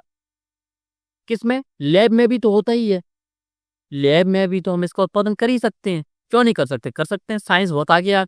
तो अगर मैंने इसको ही गलत कर दिया, ये गया, ये गया, मुझे पता है कि मैक्सिमम के साथ जाऊंगा, ऑप्शन बी। अगर आप इनको भी पढ़ के देखोगे तो इसमें कोई भी एक्सट्रीम वर्ड नहीं दिया हुआ है। ठीक है, ये सही, ये सही, आप खुद पढ़ सकते हो इस चीज को। ठीक है, वीडियो को रोकिए और पढ़िए इस क्वेश्चन को अच्छे से। नेक्स्ट क्वेश्चन पे चलते हैं। ठीक है, क्या लिखा है? नेशनल न्यूट्रिशन मिशन के उद्देश्य क्या है? गर्भवती महिलाओं तथा स्तनपान कराने वाली माताओं की कुपोषण संबंधी जागरूकता उत्पन्न करना। सिंपल सा स्टेटमेंट है, पॉजिटिव स्टेटमेंट है, कोई भी एक्सट्रीम वर्ड नहीं दिया है, तो सही होने की संभावना ज्यादा है। आगे देखते हैं। छोटे बच्चों, किशोरियों तथा महिलाओं में रक्तअल्प की घटना को कम करना, पॉजिटिव। बाजरा, मोटा अनाज तथा अपरिष्कृत चावल के उपभोग को बढ़ाना। ये वर्ड क्यों लिखा है? अपरिष्कृत या परिष्कृत? डायरेक्ट चावल भी तो लिख सकता था। ठीक है, डायरेक्ट चावल लिख सकता था, तो यानी यूपीएससी ने इसी तरह यहाँ पे भी घुमाया है। ठीक है, वर्ड दिया उसने, इंग्लिश में क्या लिखा है उसने? Coarse cereals unpolished, unpolished. ठीक है, पॉलिश्ड अनपॉलिश्ड उसने क्यों दिया? डायरेक्ट चावल भी लिख देता तो ये स्टेटमेंट सही होता। ठीक है, तो वही तो कुछ ना कुछ वर्ड ऐसा देता है यूपीएससी हमेशा, जो कि आपका समझ, अगर समझ नहीं पाए तो आप क्वेश्चन गलत कर दोगे। तो तीसरा अगर मैंने रॉन्ग कर दिया, तीसरा ये गया, ये गया। अब आप क्या बोलोगे? सर मैक्सिमम के साथ जाना है, लेकिन मैंने क्या बोला? लॉजिक के साथ। चौथा स्टेटमेंट पढ़िए, मुर्गी के अंडों के उपभोग को बढ़ाना। नॉर्थ इंडिया अगर आप देखोगे, नॉर्थ इंडिया मैक्सिमम, आप अगर आप क्या देखोगे, रिपोर्ट्स भी देखोगे तो मैक्सिमम वेजिटेरियन। अब आप बोले सर जो अंडे हैं वो भी वेजिटेरियन में आते हैं। सिर्फ बुक्स में आते हैं, रियलिटी में नहीं आते। मतलब लोगों के मन में कैसे बैठाओगे कि वो वेजिटेरियन है? कैसे बैठाओगे? वो मानते हैं कि अगर मुर्गी से पैदा हुआ अंडा है तो वेजिटेरियन कैसे है, नॉन वेजिटेरियन है। तो क्या इसका उद्देश्य ये हो सकता है कि मुर्गी के अंडों के उपभोग को बढ़ाना? नहीं हो सकता। क्यों? इंडिया की मैक्सिमम पॉपुलेशन है वो वेजिटेरियन है, और वेजिटेरियन लोग मानते हैं कि अंडे नॉन वेज में आते हैं, तो ये गलत, ये गया, ये भी चला गया। ठीक है, तो आंसर क्या होगा आपका सही? ऑप्शन ए इजीली आ जाएगा। ठीक है, तो आपको ऐसे लॉजिक लगाना है। लॉजिक हमेशा मल्टी डायमेंशन होते हैं। अपनी सोच का विस्तार कीजिए कि कहाँ कहाँ तक आपकी सोच जा सकती है। ठीक है, अब क्वेश्चन क्या लिखा है? फैक्ट्री एक्ट 1881 औद्योगिक कामगारों की मजदूरी नियत करने के लिए कामगारों को मजदूर संघ बनाने के लिए दृष्टि से पारित किया गया था। मैंने क्या बोला?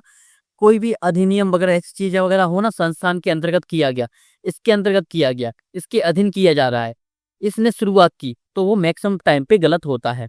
तो ऑप्शन ए गलत, ऑप्शन बी के साथ हम चले जाएंगे। ठीक है, क्योंकि इसमें कोई भी एक्सट्रीम वर्ड नहीं दिया है। क्या लिखा है, CO2 के मानवोद्योगी उत्सर्जनों के कारण आसन्न भूमंडलीय तापमान के न्यूनीकरण के संदर्भ में कारण प्रच्छादन हेतु निम्नलिखित में से कौन सा संभावित स्थान हो सकते हैं। इन वाले ऐसे क्वेश्चंस में मैक्सिमम स्टेटमेंट सही होते हैं। ठीक है, इसमें क्या कोई एक्सट्रीम वर्ड दिया है? क्वेश्चन क्या पूछ रहा है कि हमको CO2 कम करना है, क्यों? क्योंकि क्लाइमेट चेंज हो रहा है और ग्लोबल वार्मिंग हो रही है। तो कार्बन प्रच्छादन हेतु कौन कौन से स्थान पर हम इसको यूज कर सकते हैं। ठीक है, कहाँ कहाँ पे हम इसको कम कर सकते हैं? तो कम तो कर ही सकते हैं ना हर एक जगह पे। तो आपका आंसर क्या आ जाएगा? डी। इसमें कहीं भी एक्सट्रीम वर्ड नहीं दिया हुआ है।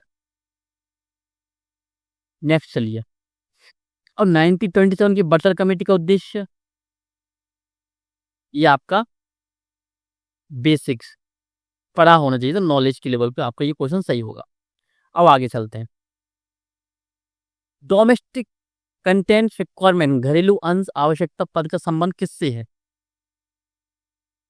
हमारे देश में सौर शक्ति उत्पादन का विकास करने से, हमारे देश में टीवी चैनलों को अनुज्ञप्ति प्रदान करने से, हमारे देश के खाद्य उत्पादों को अन्य देशों को निर्यात करने से, विदेशी शिक्षा संस्थानों को हमारे देश में अपने परिसर स्थापित करने की अनुमति देने से। अब मैं इसको लॉजिक के लेवल पे कैसे सही करूंगा? हमको आवश्यकता किसकी है? घरेलू अंश आवश्यकता। आवश्यकता किसकी है? खाद्य उत्पादों की। अगर हम निर्यात कर ही देंगे तो फिर आवश्यकता किस मतलब की? गलत। मतलब आवश्यकता हमको किस चीज की? ना टीवी चैनल की जरूरत है। खाद्य उत्पादक का अगर हम निर्यात कर ही रहे हैं तो आवश्यकता या तो हमारी कम है या हम एक्स्ट्रा खाद्य कर रहे हैं, तो ये गलत। विदेशी शिक्षा संस्थाओं को हमारे देश में परिसर स्थापित करने की अनुमति देने से है। इसने क्या बोला? घरेलू अंश बोला है। ये विदेशी संस्था है, तो ये गलत।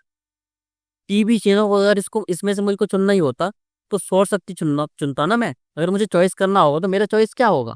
ये वाला। क्यों? सोलर पावर की हमको जरूरत है अभी। तो मेरा आंसर क्या आ जाएगा? Option A. ऐसे आपको कोई भी ट्रिक या कोई लॉजिक नहीं लगता, लॉजिक लगता है माइंड से।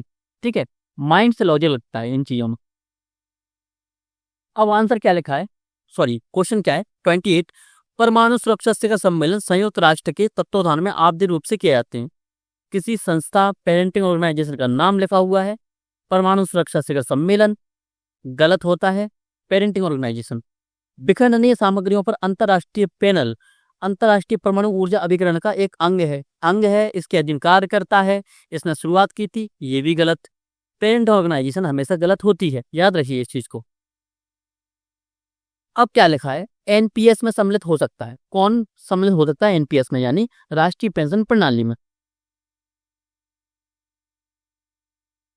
ठीक है, अब इस क्वेश्चन को सॉल्व करते हैं। 1 मिनट इसको क्लियर कर दूं थोड़ा सा।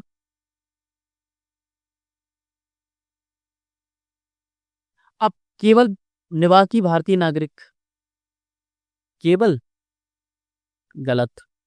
केवल 21 से 55 तक, डाटा फैक्ट फिगर ओनली, गलत। सशस्त्र बलों समेत केंद्र सरकार की सभी कर्मचारी जो 1 अप्रैल 2004 या उसके बाद, डाटा फैक्ट फिगर गलत। Answer C. क्या इसमें कुछ एक्सट्रीम है? राज्य सरकारों के सभी कर्मचारी जो संबंधित राज्य सरकारों द्वारा अधिसूचना किए जाने की तारीख के पश्चात सेवा में आए हैं। कुछ भी एक्सट्रीम इसमें नहीं दिया हुआ है, आंसर सी आ जाएगा हमारा। ठीक है, 29 का सी। अब देखते हैं 30। तीस्ता नदी का उद्गम वही है जो ब्रह्मपुत्र का है, लेकिन बट किंतु परंतु, मैंने बोला था लेकिन किंतु परंतु, यह सिक्किम से होकर बहती है। तीस्ता नदी का उद्गम वही है जो ब्रह्मपुत्र का है। इंडो सांगपो, ठीक है, इंडो सांगपो सजोन वाला। जब हमने ब्रह्मपुत्र पढ़ा था तो हमने पढ़ा था क्या तीस्ता यहीं से स्टार्ट होती है? नहीं पढ़ा था। तो आंसर यहाँ पे ऑप्शन ये गलत हो जाएगा। ये गया। तीस्ता नदी भारत एवं बांग्लादेश की सीमा पर बंगाल की खाड़ी में जा मिलती है। थोड़ा बहुत ही पढ़ा होता तो आपको बताया कि ये गलत है। ठीक है, मैंने क्या बोला? बेसिक थोड़ा सा आपको पता होना चाहिए। तो आपका ये क्या गलत हो जाएगा? कौन सा वाला? तीसरा भी गलत। ठीक है, ये भी गलत। आंसर क्या आ जाएगा? बी आ जाएगा। क्या लिखा है? उष्णकटिबंधीय प्रदेशों में जीका वायरस रोग उसी मच्छर द्वारा संचय होता है जिससे डेंगू संचित होता है। मान लीजिए अगर मुझे इसका पता नहीं है तो मैं मान लूंगा हाँ हो सकता है, पॉसिबिलिटी तो है ही।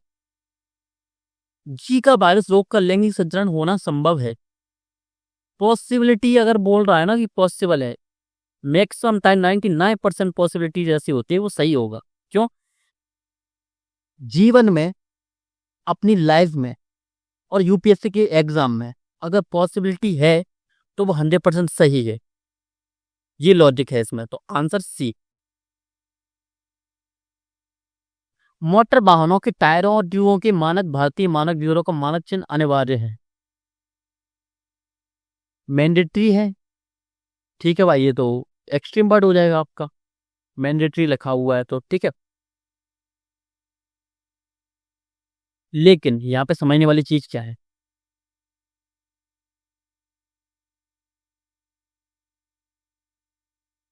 समझने वाली चीज ये है इसमें कि एक मार्क खाद्य एवं कृषि एफएओ द्वारा जारी एक गुणवत्ता प्रमाण चिन्ह है। ये तो गलत हो गया, पेरेंटिंग ऑर्गेनाइजेशन तो केवल 2 गया, ये गया। अब मेरे पास ऑप्शन 2 है, मुझे लग भी रहा है कि अनिवार्य है, लेकिन मैं समझूंगा कि इसके पीछे लॉजिक क्या है, क्या ये सही हो सकता है ये वाला स्टेटमेंट। मोटर वाहनों के टायरों और ट्यूबों के लिए बीआईएस का मानक चिन्ह अनिवार्य है। अनिवार्य क्यों है? सुरक्षा की दृष्टि से। आपने सुना होगा BS6 स्टार्ट हुआ था ना अभी वाहनों के लिए, अनिवार्य ही तो है कि BS6 वाहन ही चलेंगे। अब सभी कंपनियों पे अनिवार्य किया था ना, तो वहां पे जो अनिवार्य वर्ड था वो तो एक्सट्रीम नहीं था, तो यहाँ पे भी लॉजिकली सही हो सकता है। भले ये एक्सट्रीम वर्ड हो लेकिन आपको लॉजिक के साथ यूज करना है। तो टायर और ट्यूबों के लिए भारत BIS का मानक चिन्ह अनिवार्य है। क्यों अनिवार्य है? सुरक्षा के लिए। तो पॉसिबिलिटी है, तो आंसर एक आ जाएगा। अब हो सकता है ये वाला क्वेश्चन आपका गलत हो जाता, आप ऑप्शन डी को लगा के आ जाते, लेकिन मैंने क्या बोला आपसे कि ऑप्शन डी बहुत कम चांसेस हैं कि ऑप्शन डी होता है, इसलिए हमेशा इस आंसर को, मतलब ऑप्शन डी का मतलब नहीं है, समझिए इस चीज को। ऑप्शन मैंने क्या बोला, ना तो एक ना ही दो, ये वाला ऑप्शन, ना कि ऑप्शन डी की बात बोल रहा हूं। ना तो एक ना ही दो, बहुत कम आंसर होता है, ठीक है। अब क्वेश्चन क्या है, नेशनल एग्रीकल्चर मार्केट क्या है?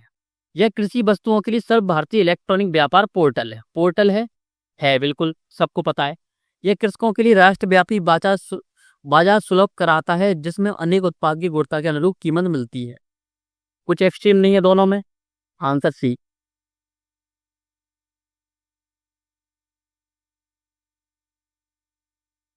क्या है IPR, intellectual property rights policy क्या है? यह दोहा विकास एजेंडा और ट्रिप्स समझौते के प्रति भारत की प्रतिबद्धता को दोहराता है। ध्यान रखिए, संस्थान का नाम देखिए, ये मत सोचिए पेरेंटिंग ऑर्गेनाइजेशन है। बोल क्या रहा है कि इसके प्रति भारत की प्रतिबद्धता को दोहराता है।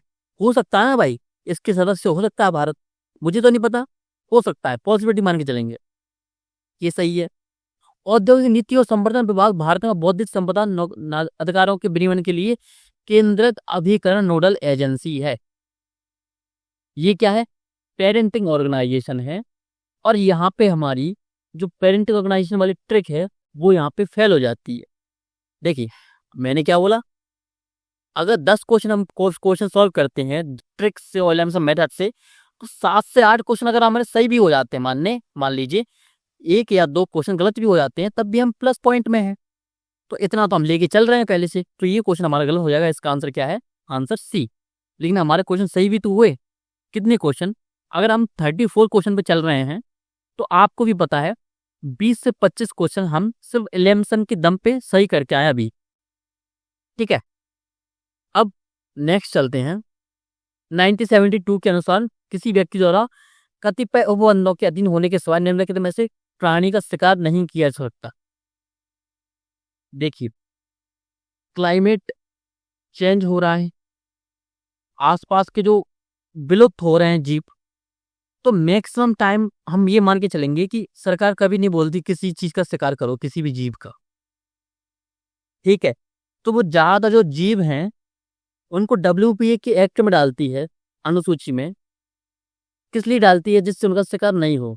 तो हम इसमें मैक्सिमम जाएंगे। क्यों जाएंगे मैक्सिमम? इन्वायरमेंट का क्वेश्चन भी है, इसमें दो लॉजिक हैं। एक इन्वायरमेंट का क्वेश्चन है और सेकंड लॉजिक ये है कि सरकार कभी नहीं चाहती किसी भी प्राणी का शिकार हो, तो इसका भी किसी भी शिकार नहीं चाहेगी वो। ठीक है, आंसर डी। अब क्या है, मूल कर्तव्य है, पता होना चाहिए। ठीक है, चलते हैं। कौन से क्वेश्चन है युग्म वाले? ठीक है, जब भी युग्म वाले क्वेश्चन हो, पेयर वाले क्वेश्चन हो। कौन से पेयर वाले? वो पेयर वाले नहीं कि only 1 pair, only 2 pair, only 3 pair, वो क्वेश्चन पेयर वाले नहीं। ये वाले पेयर तो 10 सालों से आ रहे हैं और कई और सालों से क्वेश्चन पूछा जा रहा है कि जोड़ियां मिलाने को आ रही है कि सामने ये लिखा है, क्या ये सही है, कौन कौन सी युग्म सही है। मैंने क्या बताया था इसमें, अगर ये दिया हुआ है 3 वाला, 3 स्टेटमेंट वाला क्वेश्चन है युग्म वाला, तो उसमें सॉरी, उसमें ये ऑप्शन कभी गलत सही नहीं होगा। मतलब मैक्सिमम टाइम 99% चांसेस होंगे कि उसमें तीनों गलत नहीं होंगे, उसमें तीनों गलत नहीं होंगे, तीनों सही भी नहीं होंगे। 99% चांसेस है कि तीनों सही भी नहीं होंगे, तीनों गलत भी नहीं होंगे। यानी या तो केवल एक सही होगा या केवल 2 सही हो, तो मेरा ये गलत। ठीक है, अब मैं लेके चलूंगा। मैंने बताया था, स्टार्टिंग में ही बताया था आपको, 2024 या आप 2011 बता रहा था, तब मैंने बताया था कि वो करता क्या है इन युग्मों वालों में, या तो क्या करता है कि 3 स्टेटमेंट वाला है, या तो वो 2 सही कर देता है कि सेकंड वाला स्टेटमेंट सही कर देगा, एक और 3 के क्या कर देगा, वो स्टेटमेंट चेंज कर देगा एक दूसरे से, या वो सेकंड गलत कर देगा और एक और 3 सही कर देगा। ठीक है, तो ये 50% चांस होते हैं। ये सिर्फ आंसर की के बेस पर है, इसमें कोई लॉजिक नहीं। ठीक है, मैं रियलिटी बताऊंगा आपको, ये नहीं कि आपको मैं भ्रम में रखूं, किसी भी भ्रम में रखूं आपको। तो अगर आपको क्वेश्चन सॉल्व नहीं हो रहा है तो आप स्किप भी कर सकते हैं इस क्वेश्चन को। ठीक है, जरूरी नहीं कि आप सभी क्वेश्चन को सॉल्व भी करें। 90 क्वेश्चन अगर आप सॉल्व कर रहे हैं तो आप इजिली प्लस में हैं। ठीक है, छोड़ दीजिए इसको, बाकी वैसे छोड़ दीजिए क्वेश्चन सॉल्व करते टाइम पे, लेकिन इसके बारे में पढ़ लीजिएगा। ठीक है, थोड़ा बहुत मद्रास महाजन सभा क्या थी, इंडियन एसोसिएशन क्या था, ब्रिटिश इंडियन एसोसिएशन के प्रथम अध्यक्ष कौन थे, ये भी आपको पता होना चाहिए। ठीक है, वैसे इसका आंसर बी है। अब आगे चलते हैं। संविधान के उद्देश्य का में सम्मिनिस्ट कौन सा नहीं है, आधे स्वतंत्रता नहीं है, ये नॉलेज के लिए। अभी मैंने क्या बताया था आपको, क्या लिखा है, भारतीय गुणवत्ता परिषद के संदर्भ में कथनों पर विचार कीजिए। QCI का गठन भारत सरकार द्वारा भारतीय उद्योग द्वारा संयुक्त रूप से किया गया था। ठीक है, यहाँ पर पेरेंटिंग ऑर्गेनाइजेशन अगर आप ट्रिक लगाएं तो ये गलत हो सकती है। क्यों? इसका आंसर सी है। ठीक है, इसलिए मान लीजिए अगर ये हमारे गलत भी हो गया, ये वाला क्वेश्चन, मैंने क्या बोला, 2 क्वेश्चन गलत हुए हैं हमारे। अभी ट्रिक्स कहाँ पे फैल हुई है हमारी, 2 क्वेश्चन पे। सही कितने पे हुई है? 25 पर। तो लगाना सही है या नहीं है? इलेम्सन मेथड काम कर रहा है या नहीं कर रहा? मैं तो पहले ही बोल के चलता हूँ, अगर 10 क्वेश्चन अगर आप सॉल्व कर रहे हो, अगर 8 क्वेश्चन आपके सही होते हैं, 2 क्वेश्चन गलत होते हैं, तब भी आप कितने क्वेश्चन एक्स्ट्रा कर पा रहे हो? आप 14 से लेके 15 मार्क्स एक्स्ट्रा लेके चल रहे हो। ठीक है,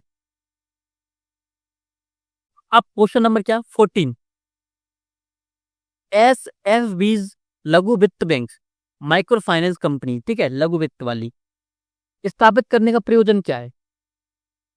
यूनिट्स को ऋण की पूर्ति करना, पॉजिटिव वाइब है। लघु और सीमांत कृषकों की ऋणों की पूर्ति करना, ठीक है। युवा उद्यमियों को विशेषतः ग्रामीण क्षेत्रों में व्यापार स्थापित करने के लिए प्रोत्साहित करना। ऐसा नहीं है। किसने मना किया कि बाजार में मत करो, शहरों में मत करो? किसने मना किया? इसने क्या लगा, विशेषतः, इंग्लिश में क्या लगा वो पढ़ते हैं 40, पर्टिकुलरली। ये वर्ड हमेशा एक्सट्रीम होता है, पर्टिकुलर कुछ नहीं होता। ठीक है, तो हमेशा ये वर्ड मैंने पढ़ा, जैसे विशेषतः क्या है, नेगेटिव, और आपका एक्सट्रीम वर्ड है, इसको मैंने गलत किया। मेरा आंसर क्या आ गया, आंसर ए। ठीक है, अब मैं लॉजिक भी लगा रहा हूँ, ट्रिक्स भी लगा रहा हूँ। क्या आवास और शहरी विकास पर एशिया पैसिफिक मंत्री स्तरीय सम्मेलन APMCHUD प्रथम, पहली बार, मैंने बोला था ना, पहली बार कहीं पे भी लिखा होगा कि पहली बार हुआ, ये हुआ वो हुआ, ही है, गलत। भारत सही सभी नहीं होता कभी, गलत। Answer D. अब आप बोलेंगे सर आपने तो बोला था कि कभी भी मौका मिले तो इसके साथ नहीं जाना। देखिए नहीं जाना है, सही बोला था मैंने, लेकिन आपको क्वेश्चन तो पढ़ना तो पड़ेगा ना अच्छे से, कि वो बोल ही कितना एक्सट्रीम रहा है कि भारत सभी वार्षिक मंत्री स्तरीय सम्मेलनों की मेजबानी एडीबी एपीसी आसियान की सहभागिता से करता है। सभी, कितना ज्यादा एक्सट्रीम वर्ड है। और आपका पहला प्रथम, गलत। ये आपका नॉलेज के बेस पर, ठीक है। 43 यूपीआई, ऑनलाइन भुगतानों के लिए मोबाइल वॉलेट आवश्यकता नहीं होंगी, नहीं होते। मोबाइल वॉलेट होती है, मैं तो आपसे पूछता हूँ, सभी मैक्सिमम जो स्टूडेंट्स हैं जो अभी यूपीएससी की तैयारी कर रहे होंगे उनको पता होगा, फोन पे या गूगल पे वगैरह यूज कर रहे होंगे, उनको भी पता है कि आवश्यक तो नहीं है वॉलेट्स, डायरेक्ट अकाउंट से आपके पैसे ट्रांसफर हो जाते हैं, अकाउंट टू अकाउंट, ठीक है। लगभग 2 दशकों में पूरी तरह से, जहां पे ये लिख के आए ना पूरी तरह से, इंग्लिश में क्या लिखा है, टोटली रिप्लेस। टोटली रिप्लेस कुछ नहीं कर सकता, ठीक है, गारंटी है। क्यों? हमारे पास जो हमारे पास जो पॉपुलेशन है, अभी अगर एज मानूं मैं किनकी, 40 प्लस वाले या 45 प्लस वाले, 20 साल बाद वो कितने होंगे 2 दशकों बाद? 65। तब भी तो जिंदा ही होंगे ना वो लोग, तो डिजिटल मुद्रा ले पाएगी उस जगह? तब भी वो क्या ऑनलाइन पेमेंट नहीं करेंगे, बल्कि कैश में पेमेंट करेंगे, ठीक है। ये गलत। एफडीआई अंतर प्रवाह में भारी वृद्धि होगी। भाई यूपीआई से क्यों वृद्धि होगी? यूपीआई तो सिर्फ पेमेंट सिस्टम है, कोई इंफ्रास्ट्रक्चर तो है नहीं। ये भी गलत। निर्धन व्यक्तियों को सब्सिडी का प्रत्यक्ष अंतरण बहुत प्रभावकारी हो जाएगा। जब यूपीआई नहीं आया था, 1 मिनट लॉजिक लगाइए थोड़ा सा इसमें, ठीक है, सोचिए ध्यान से। देखिए अगर थोड़ा सा भी अगर आप बोर हो रहे हो क्वेश्चन को सॉल्व करते समय, तो ये बोर होने का टाइम नहीं है।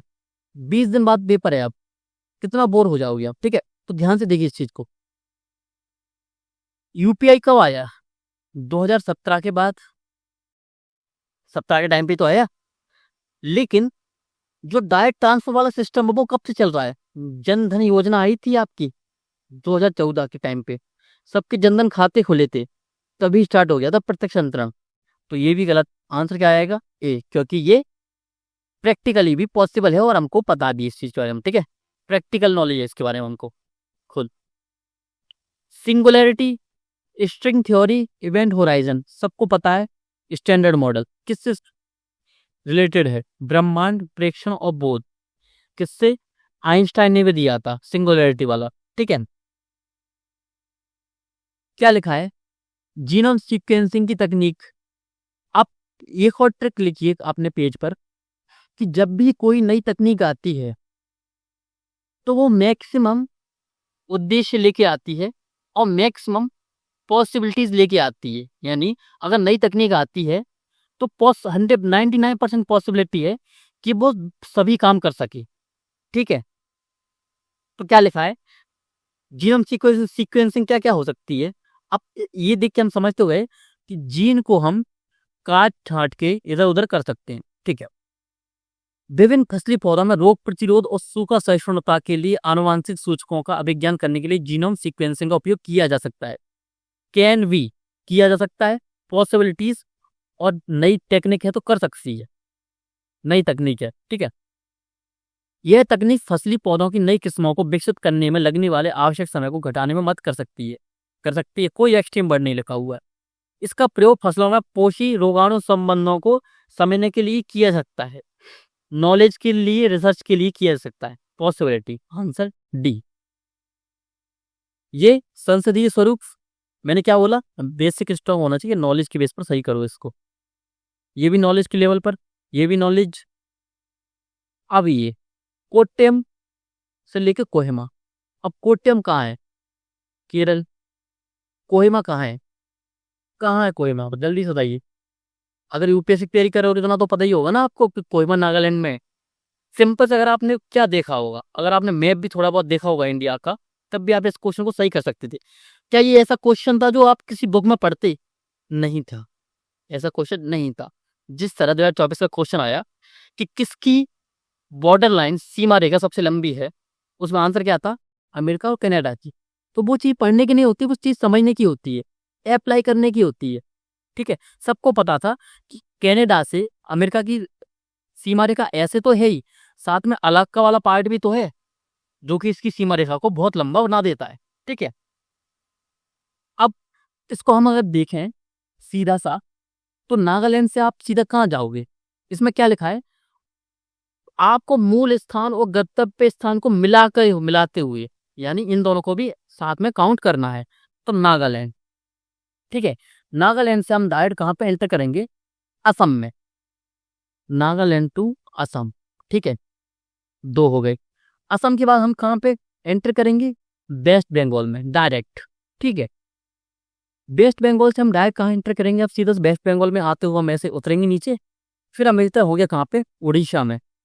उड़ीसा से आंध्रा में, एपी कर देता हूँ, ठीक है।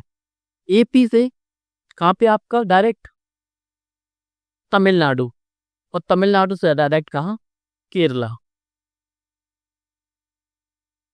ठीक है, आपका केरला। तो कितने हो गए? 1 2 3 4 5 6 7।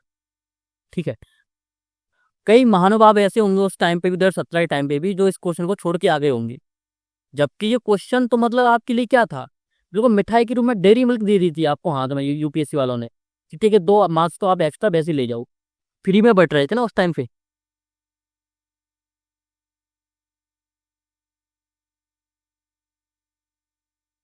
अब ये बताइए, अगर आप अभी भी नहीं पढ़ते हो, बंदरगाह से क्वेश्चन कितनी बार पूछा गया है?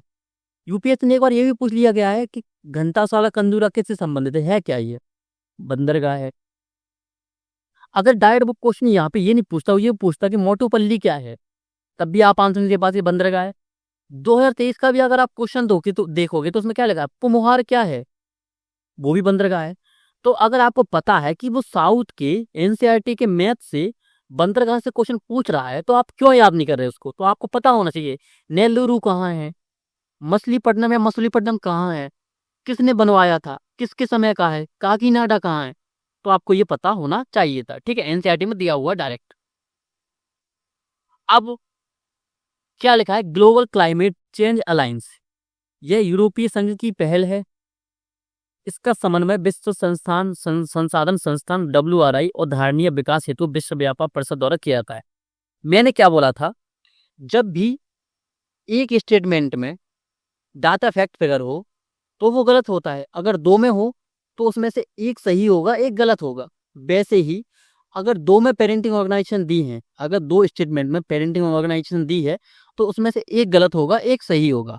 ठीक है, अब वो आपकी इंस्टिंग है, अंदर की अंतरात्मा क्या बोलती है उस टाइम पे, आप उसको फॉलो कीजिएगा और आपका आंसर सही आ जाएगा। ठीक है, कैसे? ये यूरोपीय संघ की पहले पेरेंटिंग ऑर्गेनाइजेशन, ये भी पेरेंटिंग ऑर्गेनाइजेशन, यानी 1 और 3 साथ में नहीं आएंगे, गलत। और ऐसा भी नहीं है कि केवल 2 आ जाए, नहीं आएगा। या तो केवल 1 सही होगा या केवल 3 सही होगा, मतलब दोनों साथ में सही नहीं होंगे, दोनों साथ में गलत नहीं होंगे। तो आंसर 3 भी हो सकता है। ठीक है, आंसर 3 सही हो सकता है। लेकिन मैंने क्या बोला था? हम नेक्स्ट वन के साथ जाएंगे। ठीक है, फिर मैं किसके साथ जाऊंगा? 1 और 2 होगा या 2 और 3 होगा? ठीक है, इसका आंसर 1 और 2 है।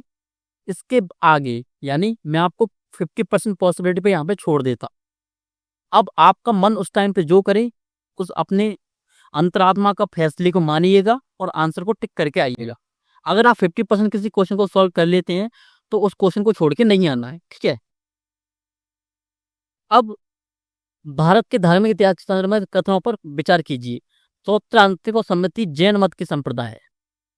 हमेशा यूपीएससी फैक्ट एक्सचेंज करता है। बुद्ध की जगह जैन, जैन की जगह बुद्ध, ऊपर की जगह नीचे, नीचे की जगह ऊपर, लघु की जगह दीर्घ, दीर्घ की जगह लघु। ठीक है, ऊंचे की जगह नीचा, नीचे की जगह ऊंचा, मतलब वो फैक्ट एक्सचेंज करता है। तो जैन मत की जगह, बुद्ध की जगह उसने क्या किया? जैन मत। आंसर ये ऑप्शन ए गलत, और आपका ऑप्शन बी, इसको पढ़िएगा, आपको पता होगा खुद से। थोड़ा बहुत ही पढ़ा हुआ, ठीक है। अब भूमध्य सागर निम्नलिखित में से किन देशों की सीमा है? मैंने बार बार बोला है, कैस्पियन सागर, भूमध्य सागर, उत्तरी सागर ही पूछ दिया गया 2024 में। तो आपको जो इम्पोर्टेंट जो सागर है, सी हैं और झील हैं, उनकी तो पता होना चाहिए। बाकी मैं IR में सब कुछ कवर कराने वाला हूँ, उसकी पहली वीडियो अपलोड हो चुकी है, ठीक है। अब जाके आप देख सकते हैं, ठीक है। तो आप कहाँ से क्या आपको सबको पता है आंसर क्या है आपका? 3 और 4 की लेबनान और सीरिया की लगती है। जॉर्डन कहाँ पड़ जाता है आपका? जॉर्डन, अगर आप इजराइल को देखेंगे तो जॉर्डन वाला पार्ट ये है उसका, ठीक है। इराक वाला पार्ट आपका यहाँ पे है, ठीक है। इतना तो आपको पता होना चाहिए। तो इसकी सीमा आपकी और जॉर्डन की, सॉरी, लेबनान की और सीरिया की लगती है। लेबनान कहाँ पे आपका? ये वाला पार्ट है ना, कि यहाँ पे आपका इजराइल है, यहाँ पे आपका क्या है? लेबनान वाला पार्ट है, ठीक है। आपको पता होगा, अगर आपने अगर थोड़ी बहुत मैपिंग की होगी तो आपको ये पता होगा। और सीरिया वाला पार्ट कहाँ है? यहाँ पे सीरिया वाला पार्ट ऐसे दिया हुआ है। और इराक कहाँ है? इराक वाला पार्ट यहाँ है, ठीक है। ये आपका भूमध्य सागर है, तो आपको ये पता होना चाहिए। क्या लिखा है? नीति आयोग का अंग है। अगर एक या दो बार फेल हुई है तो कई बार पास भी तो हुई है ट्रिक पेरेंटिंग ऑर्गेनाइजेशन की, ये गलत। नीति आयोग का अंग है, ये गलत। वर्तमान में इसकी कॉर्पस कितनी है? ये क्या डाटा फैक्ट फिगर लिखा हुआ है, फिगर हमेशा गलत होता है, ठीक है। डाटा फैक्ट फिगर, ये गलत, ये गलत, आंसर डी, ठीक है। क्या लिखा है? सार्वभौम अवसंरचना सुविधा, ग्लोबल इंफ्रास्ट्रक्चर फैसिलिटी क्या है? आसियान का उपक्रमण है, पेरेंटिंग ऑर्गेनाइजेशन, गलत। OECD के साथ कार्य करने की विश्व के प्रमुख बैंकों का सहयोग है, पेरेंटिंग ऑर्गेनाइजेशन, गलत। अंकटार द्वारा वित्त पोषित उपक्रमण है, पेरेंटिंग ऑर्गेनाइजेशन, गलत, आंसर बी, ठीक है। आगे आंसर, नेक्स्ट चलिए। लोकसभा निर्वाचन के लिए नामांकन पत्र, ये आपका बेसिक है, ये पता होना चाहिए। क्या लिखा है? 58 वाला क्वेश्चन क्या है? भारत में हिमालय केवल 5 राज्यों में फैला हुआ है। क्या बात करते हो आप? क्या बात करते हो? सीधा सा बहस चेक कर लीजिए ना। 2017 के टाइम पे तो कश्मीर, जम्मू और कश्मीर का वो राज्य था ना, उसको भी आप अगर आप काउंट करोगे उस टाइम पे भी, और काउंट नहीं भी करोगे, अभी भी नहीं करोगे ना, तो भी राज्य ज्यादा है। कौन कौन से राज्य हैं बताइए, आपको खुद पता होगा। क्या उत्तराखंड में आपको देखने को मिलता है क्या हिमालय वाला पार्ट? देखने को बिल्कुल मिलता है। यूके में भी है, आपका हिमाचल वाला पार्ट भी है, और आपका कौन सा पार्ट, अरुणाचल प्रदेश प्रदेश वाला भी है, सिक्किम वाला भी है पार्ट, और आपका कौन सा, ये आपका नागालैंड, मणिपुर, यहाँ पे भी तो है। अराकान योमा वाला जो श्रृंखला है वो निकली हुई है, यहाँ पे त्रिपुरा भी है। तो बेसिक 5 से ज्यादा हो गए, तो ये गलत। पश्चिमी घाट केवल 5 राज्यों में फैला हुआ है, बताइए जल्दी से, आप खुद गिन के बताइए, जल्दी से गिन के बताओगे आप। अगर मतलब ये क्वेश्चन ऐसे नहीं है, थोड़ी सी बेसिक पता होना चाहिए था बस, आपका इजीली सही रहता। अरे यार सबको पता है क्या? आपका गुजरात वाला पश्चिम घाट गुजरात में भी तो है, फिर महाराष्ट्र, ठीक है। महाराष्ट्र के बाद क्या आपका कर्नाटका, गोवा, और आपका क्या तमिलनाडु, सॉरी सॉरी केरल और तमिलनाडु। कितना है? 1 2 3 4 5 6, गलत, आंसर बी। पुलिकत झील केवल 2 राज्यों में फैली हुई है, सबको पता है। किसमें? आंध्रा और किस किस के बीच में? आंध्रा और, जल्दी से बताइए, किस किस के बीच में? सबको पता है, तमिलनाडु के बीच में। इतनी तो आपको पता होना चाहिए। अब जैव ऑक्सीजन मांग, BOD क्या होती है? मैंने क्या बोला, बायो ऑक्सीजन डिमांड क्या होती है, ये आपको पता होना चाहिए। बार बार बोला है, क्यों? इन्वायरमेंट की बेसिक बुक उड़ान बुक में दिया हुआ है, तो पढ़ के आइए उसको अच्छे से, ठीक है। अब क्या लिखा है? UN हैबिटेट की भूमिका के संदर्भ में बात कीजिए यहाँ पे, ठीक है। बेहतर नगरीय भविष्य की दिशा में कार्यरत संयुक्त राष्ट्र कार्यक्रम में संयुक्त राष्ट्र पर्यावरण की भूमिका के संदर्भ में, अब ये देखते हैं, ठीक है। क्या लिखा है? इसके साझीदार सिर्फ सरकारें या स्थानीय नगर प्राधिकरण ही हैं। सिर्फ सरकार, सिर्फ लिखा, ओनली लिखा है, ऑप्शन 2 एलिमिनेट कीजिए, ठीक है। एलिमिनेट किया, एलिमिनेट किया। अब किसके साथ जाऊंगा? मैक्सिमम के साथ। क्यों? पर्यावरण को आज्ञापित किया है किसने? संयुक्त राष्ट्र महासभा के द्वारा संयुक्त राष्ट्र पर्यावरण को आज्ञापित किया गया है, पेरेंटिंग ऑर्गेनाइजेशन नहीं है। मैंने क्या बोला? अधीन अंतर्गत उसको बोलते हैं पेरेंटिंग ऑर्गेनाइजेशन। क्या इसने वित्त पोषित किया है तो वो होता है ऑर्गेनाइजेशन, क्या, पेरेंट ऑर्गेनाइजेशन। ठीक है, तो ये नहीं है, ऑप्शन एक सही है। और थर्ड में भी देखोगे तो कुछ भी एक्सट्रीम नहीं है, आंसर बी। ठीक है, राष्ट्रीय कौशल योग्यता फ्रेमवर्क NSQF के अधीन, NSQF के अधीन शिक्षार्थी सक्षमता का प्रमाण पत्र केवल औपचारिक शिक्षा के माध्यम ही प्राप्त कर सकता है। केवल गलत, आपका ऑप्शन बी आंसर इजीली आ जाएगा। ठीक है, ये इसमें भी कोई एक्सट्रीम वर्ड नहीं दिया हुआ है, इसको देखिएगा आप। 62 चलते हैं, नॉलेज के लेवल पर। ये भी नॉलेज के लेवल पर, ये भी नॉलेज के लेवल पर। ठीक है,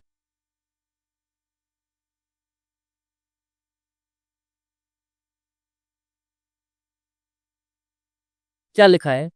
अल्पजीवी जलवायु प्रदूषकों को न्यूनीकृत करने के लिए जलवायु एवं स्वच्छ वायु गठबंधन CCAC G20 समूह के देशों की एक अनोखी पहल है। मैंने क्या बोला, इसकी इनिशिएटिव है, इसके द्वारा शुरू किया गया। गलत। CCAC मेथेन, काला कार्बन एवं हाइड्रोफ्लोरोकार्बन पर केंद्रित है। हो सकता है, क्योंकि स्टार्ट क्यों किया गया इस पहल को, पहल क्यों लाई गई है? जलवायु प्रदूषकों के लिए। क्या ये सभी जलवायु प्रदूषक हैं? बिल्कुल हैं। इजी सही है, option B correct answer. Easy way में आप ऑप्शन को सही कीजिएगा। ठीक है, अब ये वाला ऑप्शन पढ़ के होना था सीधे, इंडियन ओशन डायपोल, इसको अच्छे से पढ़िएगा। ठीक है, और बाकी का अगर याद रखिएगा, अगर किसी स्पेसिफिक रीजन का नाम दिया, किसी क्षेत्र का नाम दिया है कि इस क्षेत्र में ऐसा होता है, इस क्षेत्र में ऐसा नहीं होता, तो हमेशा याद रखिएगा UPSC max on time 80 to 90% chances ऐसे होते हैं कि उन ऑप्शंस का वो क्या करे, वो उनको एक्सचेंज कर देता है। तो अगर मैंने इसको ना भी पढ़ा होता तो मैं इसको गलत करके आता। क्यों? मुझे पता है कि अगर यूपीएससी स्पेसिफिक रीजन का नाम दे रहा है, वो बोल रहा है ना कि पूर्वी हिंद महासागर, अरब सागर वगैरह कुछ भी लिख के दे रहा है ना, तो मैक्स ऑन टाइम वो गलत करके देता है, तो इसको गलत कर देगा। और ऑप्शन बी अगर प्रभावित कर सकती, कैन भी लिखा है, कैन बी। ठीक है, तो ऑप्शन बी राइट। घड़ियाल कहाँ देखने को मिलेंगे आपको? चंबल नदी में, सबको पता है। क्यों? पुलिकट के बारे में हमने ऐसा नहीं पढ़ा है, भिजनकनिका के बारे में हमने नहीं पढ़ा, भिजनकनिका के बारे में हमने क्या पढ़ा है? इसमें हमने ऑलिव रिडले का छुआ। बहुत अच्छे से पढ़िएगा, बहुत इंपॉर्टेंट है, यूपीएससी फिल्म 2025 का बहुत ज्यादा इंपॉर्टेंट न्यूज है। क्या? ऑलिव रिडले का छुआ। ठीक है, और चंबल नदी के बारे में पहले भी ये क्वेश्चन आ चुका है। मगरमच्छ पाए जाते हैं और घड़ियाल पाए जाते हैं। ठीक है, अब आंसर क्या लिखा है? प्रार इनॉग्रल IONS भारत में 2015 में भारतीय नौसेना की अध्यक्षता में हुआ। मैंने क्या बोला? इसकी अंतर्गत किया गया, इसके अंतर्गत किया गया, इसके अध्यक्षता में हुआ। क्या? Parenting organisation. और आपका क्या डेट लिखी हुई है, डाटा फैक्ट फिगर। गलत, ऑप्शन बी आंसर ठीक। ये आपका नॉलेज बेस पर। ठीक है, ठीक है। अब मान लीजिए मैंने क्या बोला था, अगर ऐसे पेयर वाले क्वेश्चन है, तीनों साथ में सही नहीं होंगे, तीनों साथ में गलत नहीं होंगे। 12 बरकरी देख के संथाल तो नहीं, मुझे महाराष्ट्र याद आता है, मुझे थोड़ा बहुत, अगर मैंने थोड़ा सा बहुत पढ़ा, इसको पढ़ा हुआ है। ठीक है, तो ठीक है, मुझे पता है ये सही नहीं है। तीसरा अगर मैं एलिमिनेट करता हूँ तो मेरा आंसर क्या आता है? ए। इसमें मेरी नॉलेज भी लग रही है, और साथ में क्या लग रहा है मेरा, साथ में क्या, मेरी थोड़ी सी बेसिक नॉलेज भी लग रही है, और एलिमिनेशन मेथड भी लग रहा है। ठीक है, क्या लिखा है? कौन सी कृषि में जल संरक्षण में सहायता कर सकती है? कृषि में जल संरक्षण में। ठीक है, भूमि की कम या शून्य जुताई, बिल्कुल, जिससे पानी इसमें भराव रहता है। खेत में सिंचाई की पूर्व जिप्सम का प्रयोग, ये प्रयोग तो हम क्षारीय के लिए करते हैं ना, क्षारीय भूमि होते हैं तो जिप्सम का यूज करते हैं। तो इसका संबंध जल संरक्षण से नहीं बल्कि ये क्षारीय भूमि से है। ऑप्शन 2 गलत कर देंगे, answer E exact answer. Soil health scheme का उद्देश्य क्या है? क्या है स्कीम?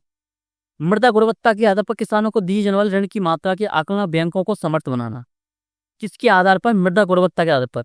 मान लीजिए कोई गरीब किसान है, उसकी मृदा गुणवत्ता अच्छी नहीं है, अगर आप उसके आधार पर अगर उसको लोन नहीं दोगे तो वो तो वैसे ही मर जाएगा ना बेचारा, कि वैसे उसकी भूमि खराब है। आप लोन और दे रहे हो किसके बेस पर? उसकी मृदा की क्वालिटी की लेवल पर, कि सॉइल की आपकी क्वालिटी बेकार है तो आप हम लोन नहीं दे रहे, तो बेचारा गरीब वैसे ही मर जाएगा। और मैंने स्टार्टिंग में क्या बोला था आपसे, सरकार की योजना हमेशा समावेशी होती है। ठीक है, वो कभी नहीं चाहती कि कोई वर्ग उससे बाहर जाए। ठीक है, तो ये गलत, ये गया, आपका आंसर बी आ जाएगा। ठीक है, अब मैंने आपसे एक चीज बोली कि 3 युग्म वाले क्वेश्चन तो तीनों साथ में सही नहीं होते, तीनों साथ में गलत नहीं होते, तीनों साथ में सही नहीं होते। लेकिन ये वाला क्वेश्चन किसका है? एनवायरमेंट का। और एनवायरमेंट और साइंस एंड टेक में पॉसिबिलिटी हमेशा बनी होती है। अब आपके मन में 2 या 3 बार ऐसे मन में आया हो, सर आप तो बार बार अलग अलग चीजें बोल देते हो, अलग अलग। ऐसा नहीं है, ये चीजें आपको अभी अजीब लग रही होंगी या गलत लग रही होंगी, सर आपने एक बार बोल दिया, ये हमको कैसे पहचानेंगे? नहीं भी पहचान पाओगे तो 2 या 3 क्वेश्चन गलत कर दोगे, और ऐसा नहीं आप इनको भी सही करके आओगे। क्यों? ऐसा इसलिए, जब आप प्रैक्टिस कर लोगे ना 2011 से लेकर 2024 तक के सभी पेपर को, 24 तक के, ठीक है, तब आपको ये प्रॉब्लम नहीं होगी। अभी मैं जो चीज़ें बता रहा हूँ, स्टार्टिंग में मुझे भी लगता था कि सर अभी तो आपने बताया कि, मतलब मैंने जब देखा था तो मैं बोलता था अरे ये तीनों कभी गलत हो जाते हैं, कभी सही हो जाते हैं। तो ऐसा नहीं है, इन्वायरमेंट में और साइंस अटैक में पॉसिबिलिटी लेके चलना है हमेशा। तो आंसर डी आ जाएगा। ठीक है, गलत भी हो गया तो कोई नो प्रॉब्लम, कोई बात नहीं। अब OLED का प्रयोग बहुत से संसाधनों में अंकीय प्रदर्शन डिजिटल डिस्प्ले में सज्जित करने के लिए किया जाता है। अब क्यों? मैंने क्या बोला, पॉसिबिलिटी लेके चलना है। OLED प्रदर्शनम में प्लास्टिक अवसरों पर संरचित किए जा सकते हैं, कैन भी किए जा सकते होंगे, भाई पता नहीं है। OLED के प्रयोग से वस्त्र में अंतः स्थापित परिवेलनीय प्रदर्शन रोल्ड अप डिस्प्ले बनाए जा सकते हैं। मैं अपने कई सोशल मीडिया पे देखा हुआ होगा कि उनके कपड़ों में लाइट लगी रहती है। ठीक है, देखा होगा ना, तो वही बात कर रहा है। OLED के प्रयोग से पारदर्शी प्रदर्शन संभव है, हो सकता है भाई। आंसर सी, पॉसिबिलिटी लेके चलना है।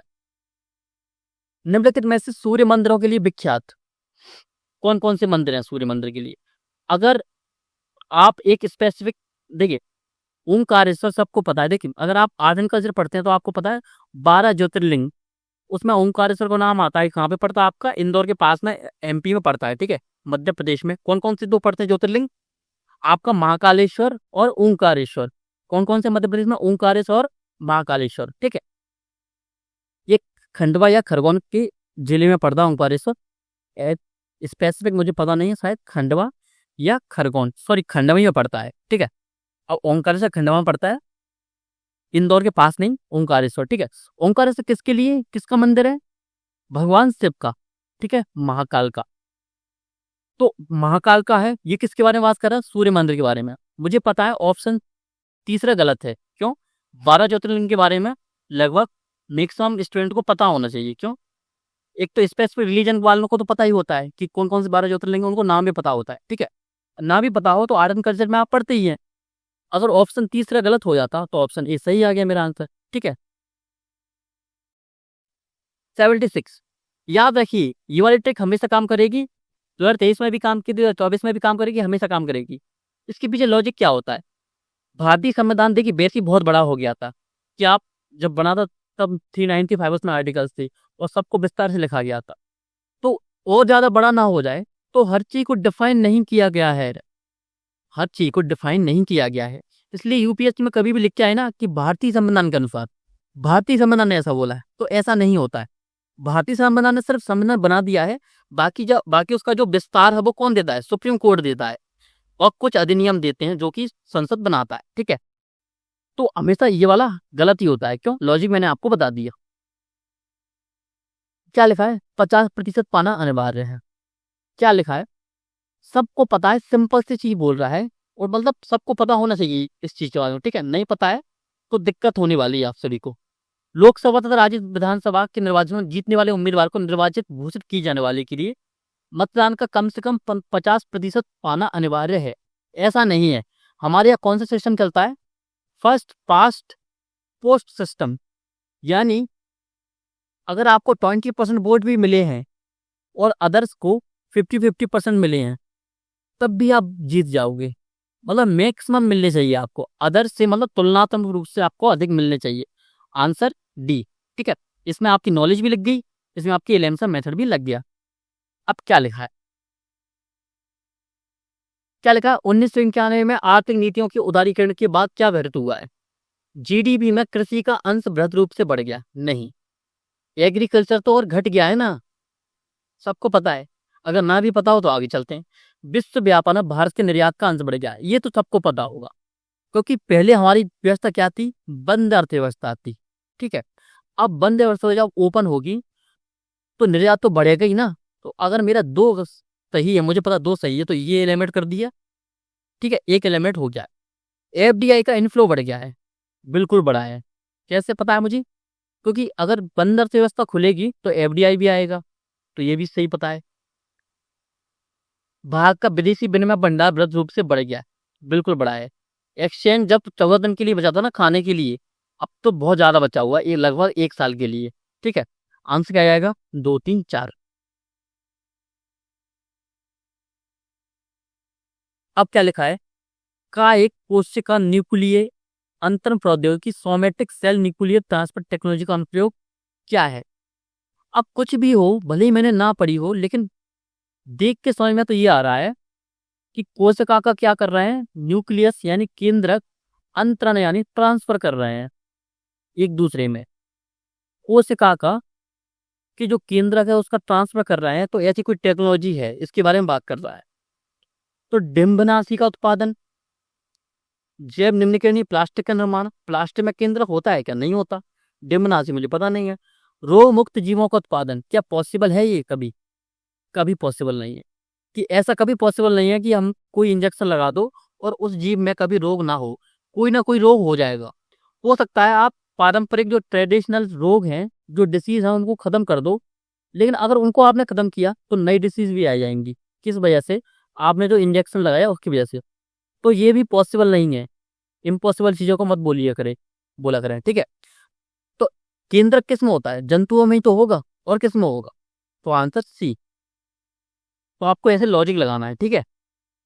अब क्या बोला, एनपीसीआई देश में वित्तीय समावेशन के संवर्धन में सहायता करता है, सबको पता है। एनपीसीआई जो भी यूपीआई चलाते हैं सबको पता है। एनपीसीआई एनपीसीआई ने एक कार्ड भुगतान स्कीम रूप में प्रारंभ किया है। सी, आंसर सी। अब एम स्ट्रिप्स, ये बहुत फेमस था 2017 के टाइम पे, ठीक है, समाचारों में बहुत ज्यादा था, मैगजीन में भी भर भर के पूछा गया था। अब क्या पूछा है, जीएसटी के बारे में पूछा है कि सर्वाधिक संभावित लाभ क्या क्या है। भारत में बहु प्राधिकरण द्वारा वसूल की जा रहे बहुल करों का स्थान लेगा, इस प्रकार एकल बाजार स्थापित होगा 100%। इसका प्राथमिक उद्देश्य यही था कि बहु कर थे, जो मल्टीपल टैक्सेस थे, उसकी जगह एक टैक्स, जीएसटी। सही है, 100% सही है, जिसमें एक नहीं उसको एलिमिनेट कर दो। भारत के चालू खाता घाटे को प्रबलता से कम करके उसके विदेशी मुद्रा भंडार को बढ़ाने हेतु सक्षम बनाएगा। नहीं, ये सिर्फ टैक्स सिस्टम है जो कि मल्टीपल टैक्स को खत्म करके एक टैक्स में चेंज कर रहा है, ना कि चालू खाते घाटे को घटाएगा। और इसमें एक का क्या दिया, एक्सट्रीम वर्ड भी दिया है, प्रबलता से। क्या लिखा है प्रबलता से, क्या लिखा है, ड्रास्टिकली रेड्यूस लिखा है। ड्रास्टिकली वर्ड आपका क्या है, एक्सट्रीम है। मैंने आपको जो लिस्ट शेयर की थी उसमें लिखा हुआ है, तो ये गलत कर दिया, ये गया, ये गया, ठीक है। यह भारतीय अर्थव्यवस्था की समृद्धि और आकार को बृहद रूप से बढ़ाएगा और उसे निकट भविष्य में चीन से आगे निकल जाने योग्य बनाएगा।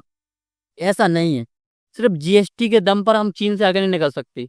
चाइना से आगे निकलने के लिए हमको एड़ी चोटी का जोर लगाना पड़ेगा, साथ में ही हमको हर एक चीज में उससे आगे निकलना पड़ेगा, ठीक है, तभी हम चाइना से आगे निकल सकते हैं। तो ये भी पॉसिबल नहीं है अभी, तो चाइना से हम अभी तो आगे निकल पाएंगे लगभग 5 से 10 साल। तो सबको पता है, रियलिटी से आपको मुंह नहीं मोड़ना चाहिए, ठीक है। तो ये भी गलत आंसर क्या आ जाएगा, आपका आंसर ए आ जाएगा, ठीक है। अब चलते हैं हम, क्या, व्यापार आधार युक्त व्यापार निवेश करार एग्रीमेंट। मैंने क्या बोला था, जब भी यूरोपियन यूनियन ऐसे वर्ड वगैरह आ रहे हैं, ऐसी संस्थाओं नाम आए, तो मैक्सिमम चांस होते हैं कि उनको आप टिक कर सकते हैं। इसमें मैं ये नहीं बोलूंगा 100% श्योरिटी के साथ ऐसा ही होता है, पॉसिबिलिटी होती है। अगर आपको क्वेश्चन सॉल्व करना ही है तो क्वेश्चन सॉल्व कर दीजिए, बाकी आप थोड़ी स्किप भी कर सकते हैं, ठीक है। क्या लिखा है, भारत ने डब्ल्यूटीओ की व्यापार को सुगम बनाने के करार का अनुसमर्थन किया है। हो सकता है अनुसमर्थन किया कर दिया होगा। डब्ल्यूटीओ के बाली मंत्री स्तरीय पैकेज 2013 का एक भाग है, वही डाटा फैक्ट फिगर, TFA जनवरी 2016 में प्रवर्त हुआ। अब दोनों में से क्या है, दोनों अगर दो स्टेटमेंट में डाटा फैक्ट फिगर होते हैं तो उनमें से एक स्टेटमेंट सही होगा, एक स्टेटमेंट हमेशा गलत होगा। दोनों साथ में सही नहीं होंगे, दोनों साथ में गलत नहीं होंगे। तो मेरा ये गलत और ये भी गलत, मुझे पता एक तो सही होगा। सिंपल स्टेटमेंट में कुछ भी एक्सट्रीम इसमें दिया हुआ नहीं है, ठीक है। तो मेरा आंसर या तो 1 और 3 होगा या 1 और 2 होगा, ठीक है। 50% चांसेस लेके चलते हैं इसमें। आप आंसर इसका ए है वैसे तो, बाकी आपको जो ठीक लगे आप उसको टिक कर सकते हैं, ठीक है। अब बाहर द्वारा चाबहार बंदरगाह, इस टाइम पर भी मैंने आपके लिए क्या IR क्लास जो डिजाइन की है उसमें भी मैंने बताया है आपको, आप सभी को पता होगा। चाबहार बंदरगाह बहुत इंपॉर्टेंट है, इसके बारे में मैंने आपको बता दिया है। कहाँ पे आपका, कहाँ पे है, ईरान में, ठीक है। ईरान में कौन सा, ईरान में आपको कौन से, बंदर अब्बास है, बंदर अंजलि, ठीक है, शाहिद बेहेश्ती। चाबहार बंदरगाह का नाम क्या है, शाहिद बेहेश्ती, ठीक है। आंसर आपका सी यहाँ पे, ये आपको पता होना चाहिए क्योंकि अभी करंट अफेयर्स में है, ठीक है। जब भी आंसर ना पता हो मैक्सिमम के साथ जाएंगे आंसर डी, ठीक है। इसमें कुछ भी एक्स्ट्रा क्या नहीं दिया है, एक्सट्रीम वर्ड नहीं दिया है, पॉसिबिलिटी लेके चलना है, आंसर डी। ये आपका क्या नॉलेज के लेवल पर। एलिसा क्या है, क्या है एलिसा, अगर पता होता तो ठीक है, बाकी का आपका गुरुत्वीय तरंगों का संसूचन करना और न्यूट्रिनो का संसूचन करना क्या है आपका अलाइक वर्डिंग। अब अलाइक वर्डिंग में आपके पास 50% आंसर आ गया है। अब आपका जो मन करे, गुरुत्वीय तरंगों से क्वेश्चन 2012 के टाइम पे ही पूछा गया है, तो PYQ हमेशा रिपीट करता है, सबको पता है। तो अगर रिपीटेशन उसने किया हो तो इसका आंसर क्या होगा, आंसर बी, ठीक है। किससे क्वेश्चन सॉल्व हुआ, ये अलाइक वर्डिंग से। क्या लिखा है, संसूचन करना और संसूचन करना यहाँ पे लिखा हुआ है, ठीक है। इंग्लिश में क्या लिखा हुआ है, detect, to detect, to detect, ठीक है, ये लिखा हुआ है। अब विद्यांजलि योजना कुछ रिलेशन लग रहा है एजुकेशन से, ठीक है, विद्यालय वगैरह से। अब प्रसिद्ध विदेशी शिक्षण संस्थानों को भारत में अपने कैंपस खोलने में सहायता करना हो सकता है, अभी हम लेके चलते हैं। निजी क्षेत्र व समुदाय की सहायता लेकर सरकारी विद्यालयों में दी जाने वाली शिक्षा की गुणवत्ता को बढ़ाना, क्वालिटी को बढ़ा रहा है। क्वालिटी को बढ़ाना हमेशा प्रायोरिटी रहती है किसी भी गवर्नमेंट की हो तो, ठीक है। ऑप्शन 2 सही हो सकता है। प्राथमिक और माध्यमिक विद्यालयों की आधारिक संरचना सुविधाओं के संवर्धन के लिए निजी व्यक्तियों और संगठनों से ऐच्छिक वित्तीय योगदान को प्रोत्साहित करना। अब इस क्वेश्चन में कुछ लॉजिक या ट्रिक्स काम नहीं करेगी, इन क्वेश्चन को आप छोड़ भी सकते हैं, ठीक है। कुछ स्किप करने वाले क्वेश्चंस में उन्नत भारत अभियान कार्यक्रम का ध्येय क्या है, इसको देखते हैं, ठीक है। 100% साक्षरता प्राप्त करना, 100% कोई भी चीज नहीं होती, एक्सेप्शन हमेशा होता है। इम्पॉसिबल चीज होती है 100% किसी भी चीज को पार करना। इसलिए अभी भी देखिए, आप सभी को बताएं, टॉयलेट बनाने में भी अभी इंडिया 100% नहीं हो पाया है। तो 100% एजुकेशन फैलाना पॉसिबल है नहीं, क्यों, तो ये गलत। डाटा फैक्ट फिगर भी है और लॉजिक के साथ भी गलत है, ये गलत। अब उच्च शिक्षा संस्थाओं को स्थानीय समुदायों से जोड़ना जिससे समुचित प्रौद्योगिकी के माध्यम से विकास की चुनौतियों का सामना किया जा सके।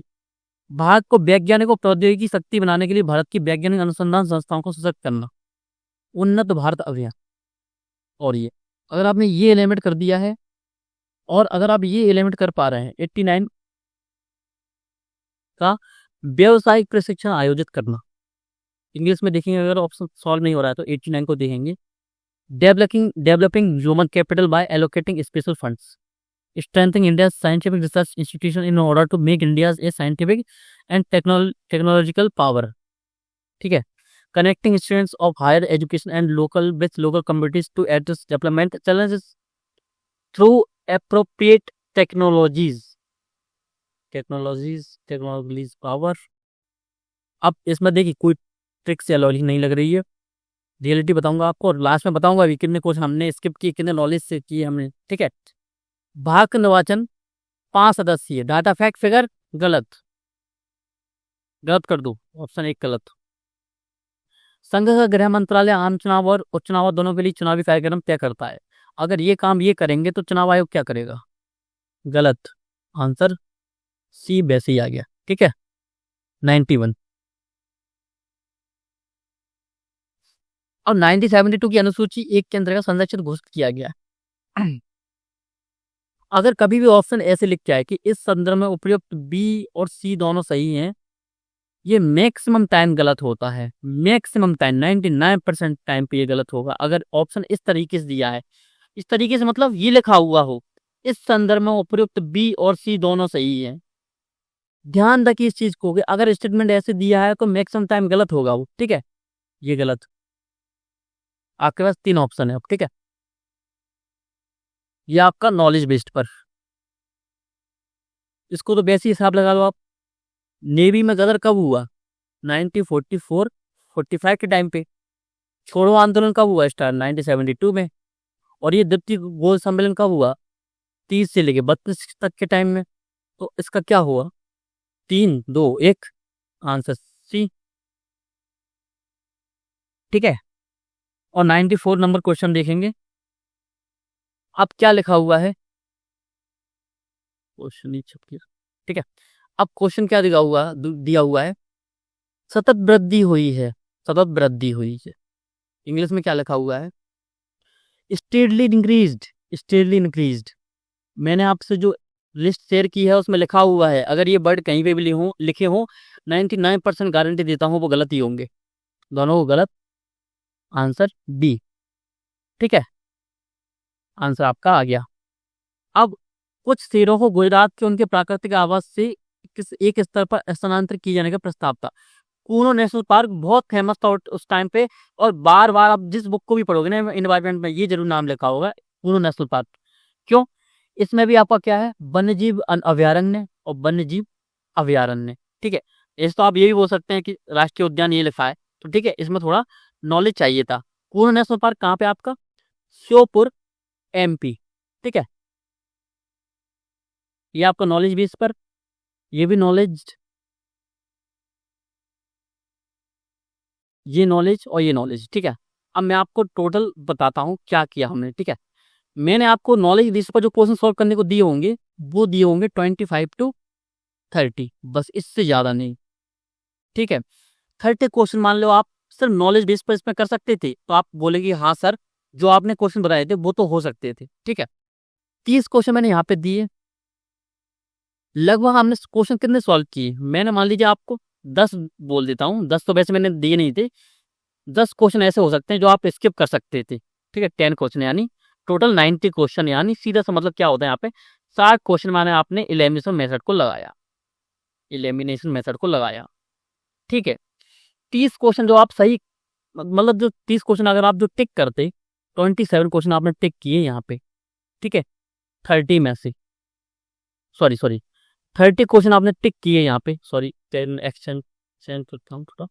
ठीक है, आप देखिए अब मैं आपको पूरा हिसाब बता दूं। यहाँ पे ये लिखा है आपका नॉलेज, ये लिखा है आपका एलिमिनेशन, ये लिखा है आपका स्किप। पूरा 100 क्वेश्चन में से आप कितने मार्क्स ले आते हैं अगर इस पेपर को, अगर आप सही तरीके से सॉल्व करते तो? नॉलेज से आप 30 क्वेश्चन सॉल्व करते, एलिमिनेशन से 60 करते, स्किप कर देते 10 क्वेश्चन। ठीक है, 30 क्वेश्चन में से आप 27 क्वेश्चन सही कर सकते थे, क्योंकि इतना भी टफ क्वेश्चन पेपर नहीं था नॉलेज बेस पर। अगर आपने 30 क्वेश्चन सॉल्व किए होते तो कितने क्वेश्चन गलत होते? 3 क्वेश्चन गलत होते। यहाँ पे 3 क्वेश्चन गलत होते, तो एक क्वेश्चन और गया किसका? नेगेटिव मार्किंग का, यानी 26। ठीक है, और इसके आगे अगर हम चलें, 60 क्वेश्चन में से अगर मैंने एलिमिनेशन लगाया, मैंने आपको कई जगह बताया भी था कि यहाँ पे एलिमिनेशन फेल हो गया है, तो मान के चलिए कि 9 क्वेश्चन आपके फेल हो गए। किससे? एलिमिनेशन से 9 क्वेश्चन आपके फेल हो गए। 9 गया तो कितने आपके 51 बचे। 51 में से अगर मैं नेगेटिव मार्किंग घटाऊंगा तो 3 क्वेश्चन पर 1 क्वेश्चन गया, तो 3 क्वेश्चन और गए, तो कितना? 48। ठीक है, इनको हमने टच नहीं किया, तो 26 + 48 कितना हो गया आप पर? 14 ये हो गया, 3 4 7 74। 74 का मतलब क्या होता है? क्या होता है आप बताइए मुझे। 74 का मतलब सीधा सीधा क्या होता है 148। क्या इतने मार्क्स आ सकते थे? आ सकते थे, और इसमें कम भी कर लीजिए अपने अकॉर्डिंग, ठीक है। आपको लगता होगा कि सर यहाँ पे सॉल्व करने में मैं रियलिटी बताऊंगा। देखिए, मैं यहाँ पे झूठ नहीं बोलूंगा। एग्जाम हॉल में सॉल्व करने में और ऐसे मैं यूट्यूब पे आपको बता रहा हूँ, इसमें सॉल्व करने में अंतर होता है। यहाँ पे 10 क्वेश्चन का फर्क पड़ सकता है, और मान लीजिए 10 क्वेश्चन और गलत हो जाते। 142 लिखा है यहाँ पे, ठीक है। 142 में से कितने मार्क्स कम हो जाते? 20 कम कीजिए, 122 मार्क्स आ गए यहाँ पे। 122 में से इसमें से नेगेटिव मार्किंग वाले बताइए, तो कितने क्वेश्चन हट जाएंगे यहाँ से? 4 क्वेश्चन और हट जाएंगे, यानी 8 मार्क्स और हट जाएंगे, तो 114। तब भी तो आप इजीली क्लियर कर पा रहे हो ना जीएस को। मैंने आपका एग्जाम हॉल वाला फैक्टर भी इसने ऐड कर दिया, फिर भी तो आपने सॉल्व कर पाए इस पेपर को, ठीक है। तो इसी तरीके से अब आपको क्या करना है, आपको इसी पेपर को दोबारा सॉल्व करके देखना है, और इसके जस्ट बाद 2021 के पूरे पेपर को सॉल्व कीजिए। मैं जल्द वीडियो लेके आने वाला हूँ, फिर आप देखेंगे कि आपने कहाँ गलतियां की एलिमिनेशन ट्रिक्स और लॉजिक को अप्लाई करने में, ठीक है। तो आपका ज़्यादा समय लूंगा, तो आप सभी का बहुत बहुत धन्यवाद। आपको कितनी मदद मिली इस चीज़ से, अप्लाई करना कितना सीखे, कमेंट जरूर करना है। जितनी जल्दी आपके कमेंट्स आएंगे नेक्स्ट वीडियो के लिए, नेक्स्ट ईयर के लिए, उतनी जल्दी वीडियो मैं लेके आऊंगा, ठीक है। तो कमेंट जरूर करना है। मैं ये नहीं बोलूंगा कि सब्सक्राइब करो या ये वो करो, नहीं, सिर्फ कमेंट करना है कितना पसंद आया आपको वीडियो, ठीक है। तो आप सबको बहुत बहुत धन्यवाद। मिलते हैं आपसे नेक्स्ट क्लास में।